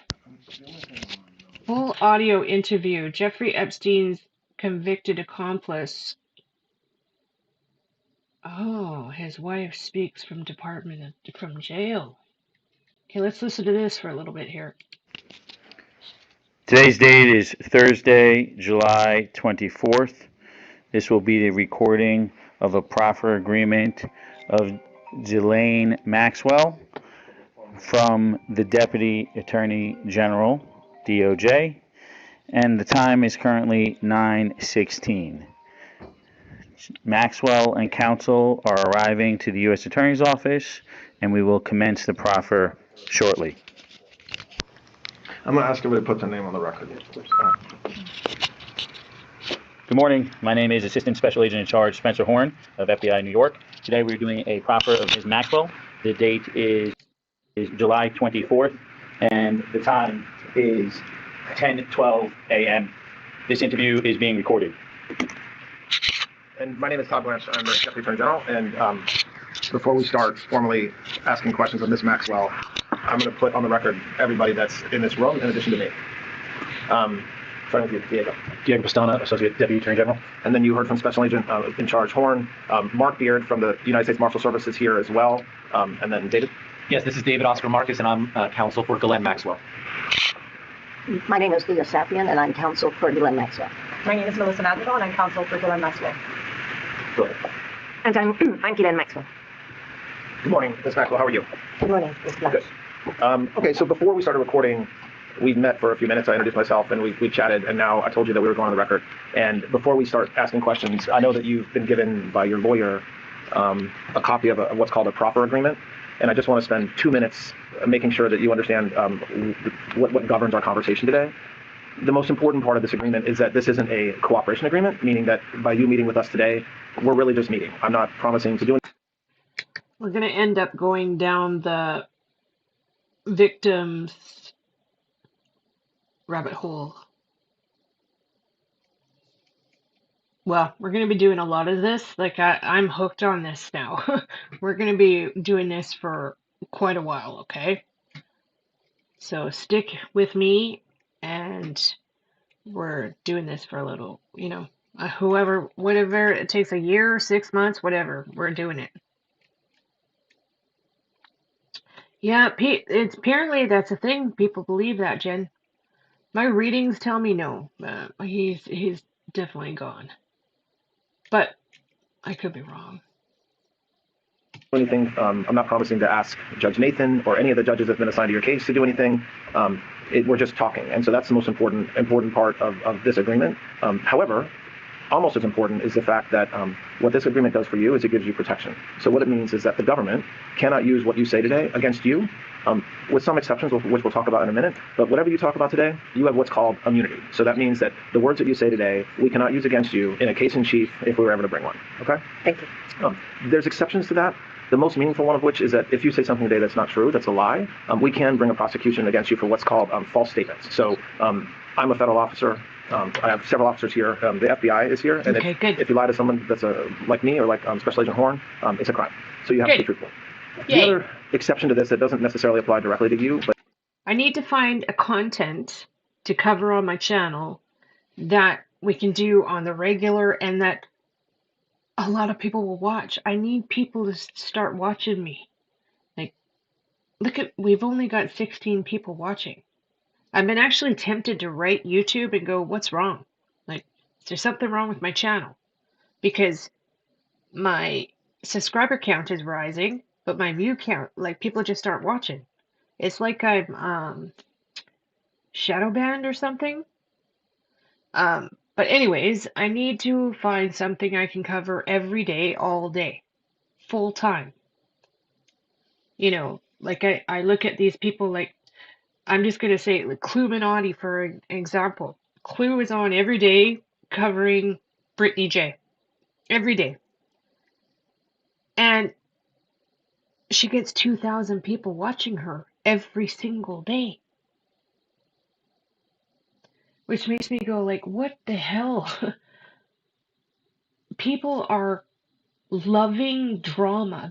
People just love drama. And I watch drama too. So flat out, I need to find something that I can cover every day, and I can draw a large audience like that as well. Flat out.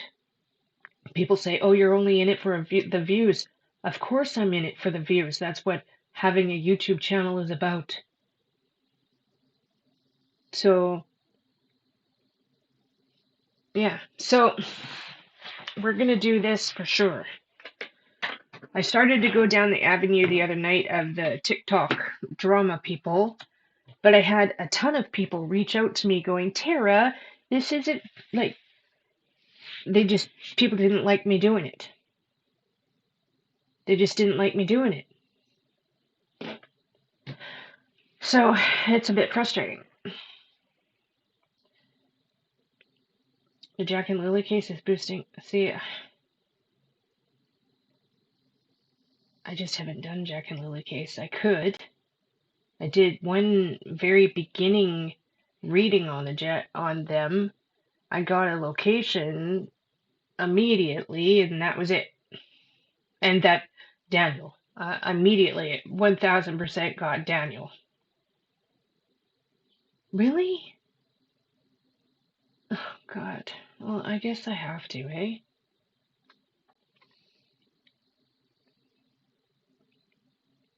I need people to watch me again. Like, I know a lot of people are rebelling. That's what I feel like. A lot of my people are rebelling because I'm not doing what I was doing before. I'm not doing the spirit box sessions. I'm not doing cases. I'm not looking for missing kids. And a lot of people are upset that I'm not doing that anymore. Daniel, yeah. My readings say 1000% Daniel. I did a session in my backyard. And the first 5 seconds I heard Daniel. So.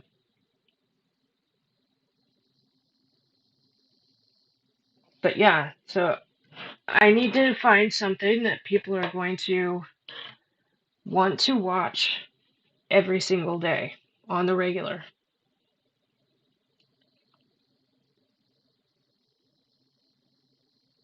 So if any of you have suggestions, please tell me.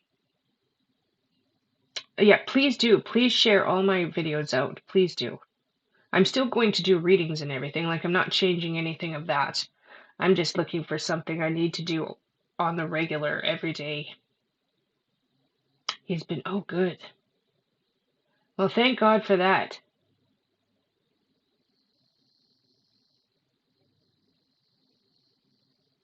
Now they just need to find them.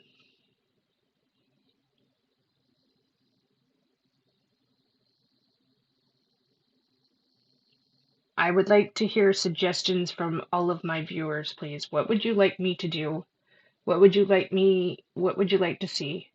Besides what I'm already doing, readings and stuff, like I've been trying to, I haven't done it this week because I was actually busy, but posting readings every day or every few days, that type of thing. I was right. Thank you, Deborah. That's crazy.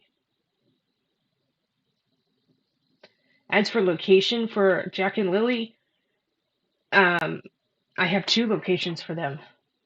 They're in different spots, if I'm correct. One of them, I'm getting a pile of gravel. One of them is under a pile of gravel. I see like a pile of gravel where a dump truck has literally just dumped a pile of gravel. And then the other one I'm seeing is along, I keep saying the road, in a ditch along the road. But dug in. They've been dug in the ditch. Like, you can't see them. They've been dug into a spot. So yeah. Yes, gravel. Yep. Like a pile. I see like a pile of gravel in a yard somewhere. And then the other one is, I see like a road. It's either a road or a trail or a ditch, a line. And then they're in, I think it's a ditch. And the road is there. And that's all I've done. And I got Daniel immediately, and that was it. Nothing more. Nothing more to say. See, that's the thing. My readings I do, they're just straight to the point. Like, I can do a reading in 30 seconds. I've got nothing to drag it out for hours at a time. My readings are just straight to the point. I've got You know what I mean? There's no pussyfooting around. I just. So yeah. They had gravel in tubs at their house? No shit.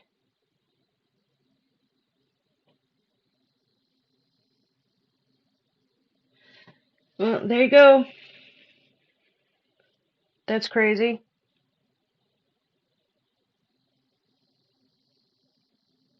Aw, thank you, Deborah.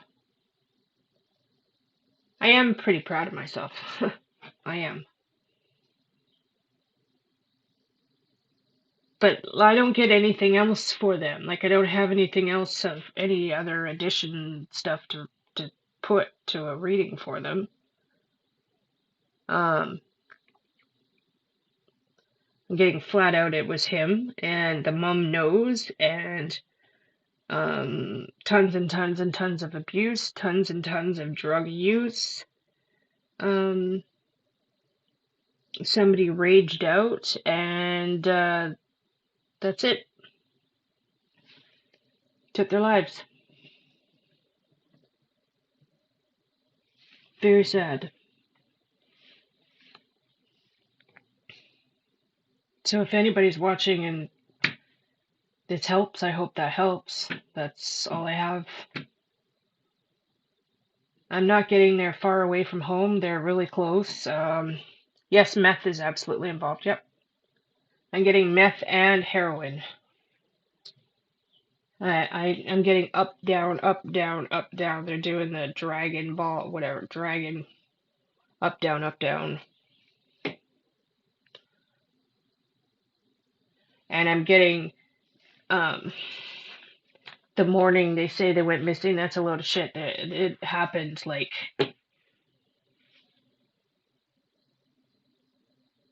2 to 3 days beforehand, if I'm getting it right. The timeline is off. The timeline is totally off. Yeah.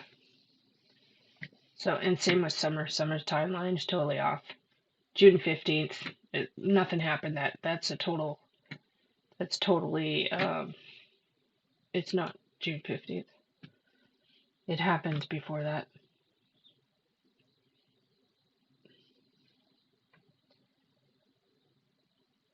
But if there ever was. Yeah. Thank you. Yep. People won't listen to me, though. They won't listen to me. Thank you to, I'm not even going to say it, but yeah, people won't listen to me because the reputation of psychics out there is just gone down the shitter because of frauds. I'm just going to flat out say it. And so because of that, people won't listen to me. So that's why I just gave up. I'm like, I'm done. I do readings for people and situations and stuff, but yeah, so I'm tossing around the idea here. I don't know what to do. I need something to do on my channel full time where people will watch me full time. I need to have a large audience watching. I need to be on here every day. While I'm working, packing orders, I'm going to be live as well. So I would like suggestions from all of you on what you would like. Give me suggestions. It doesn't have to be missing persons cases, just any sort of suggestion would be great. And remember, I do enjoy doing drama too. I could easily get into drama. So yeah, we'll see. Okay, let's get back to this. Was a retrial in your case, or if there ever was a criminal case, a future criminal case against you, and your lawyer or you said something different or took a position that's different than what you say today, we can then cross-examine you or witness based upon what you say today. So it's a little bit nuanced, meaning I can't use what you say against you in our case in chief. However, if you were to testify, or if your lawyer called a witness to testify, and they said something that is totally different than what you say today, we could then cross-examine you or the witness and say, hey, do you remember when we met with Miss Maxwell back in July of 2025? She told us, and then say what she said. Okay. I understand. Okay. Other than that, I know you didn't have a lot of time this morning to meet with Mr. Marcus. I think we'll do this another day. This is 6 hours long, this Ghislaine Maxwell interview. So we're going to do that another time. It's too long. Maybe something different every day. I've thought of that and doing like a specific schedule. Like say Monday is true crime, Tuesday is drama, Wednesday is Epstein, Thursday is readings, Friday is whatever the hell we feel like doing, that type of thing. Let's see here. Epstein survivor Sarah Ransom.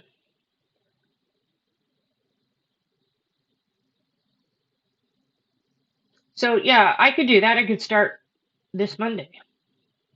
Let's do a specific schedule. 5 days a week. Right. 5 days a week, say, where we start at noon every day. Different type of content every day. Or every couple of days we'll do whatever. We'll do cases for 2 days in a row. And then drama for 2 days in a row. That type of thing. Yeah. I need to have the audience. I flat out, I have to have it. Okay? My business is picking up, which is fantastic. But I need to do this full time. I have to. Because I don't have my full-time job anymore, so you guys are my full-time. Like, I just watched Cluminati, like, how she's going over Brittany J every day. And I'm like, how is she doing this? But people, she literally has 2,000 people watching her every day. 2,000 people. That's got to tell you something right there. These people love drama. So, yeah, I need to do something. Okay, so let's look at something here.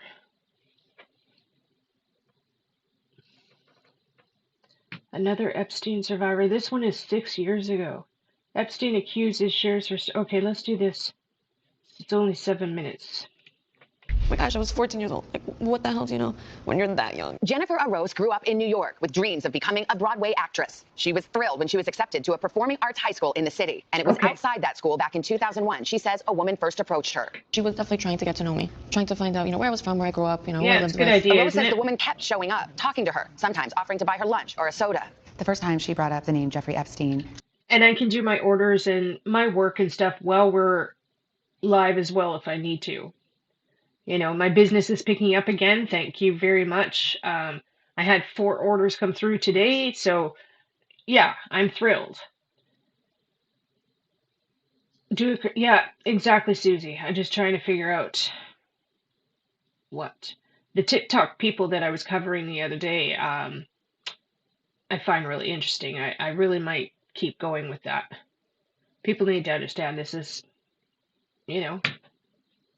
my channel, and I can do whatever I choose with it. So, yeah. Okay. How did she describe him to you? He was just a great guy. He's just saying, he's helped me. I've struggled. Like, she was similar to me. Did she say he could help you with your career? That was a big part of it. And when you think of her now, you used the phrase, you said the recruiter. You felt like she was for looking sure. for someone for him. 100%, yeah. Arose says the recruiter brought her to Epstein's townhouse, just blocks from the school. When you first met him, what did you think? What did he say? Very nice. Basically saying that, he's heard a lot about me. The recruiter was talking such nice things. Oh, wow. Aw, Deborah. Thank you so much, Deborah. Oh, you're such a sweetheart. Thank you so, so much, hon. Oh, thank you so, so much, Deborah. Oh, you're so sweet. Thank you very, very much. Ah, I appreciate that. Thank you on case loan. Thank you very, very much. Okay, my thingy just went ding, ding. Let's see here.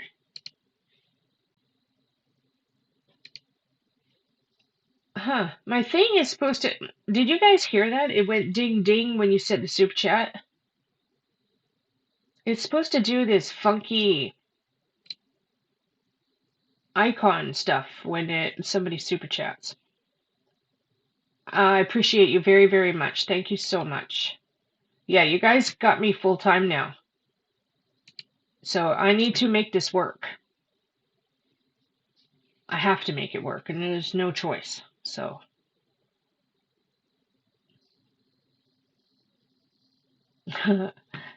Did you hear it? You heard it go ding.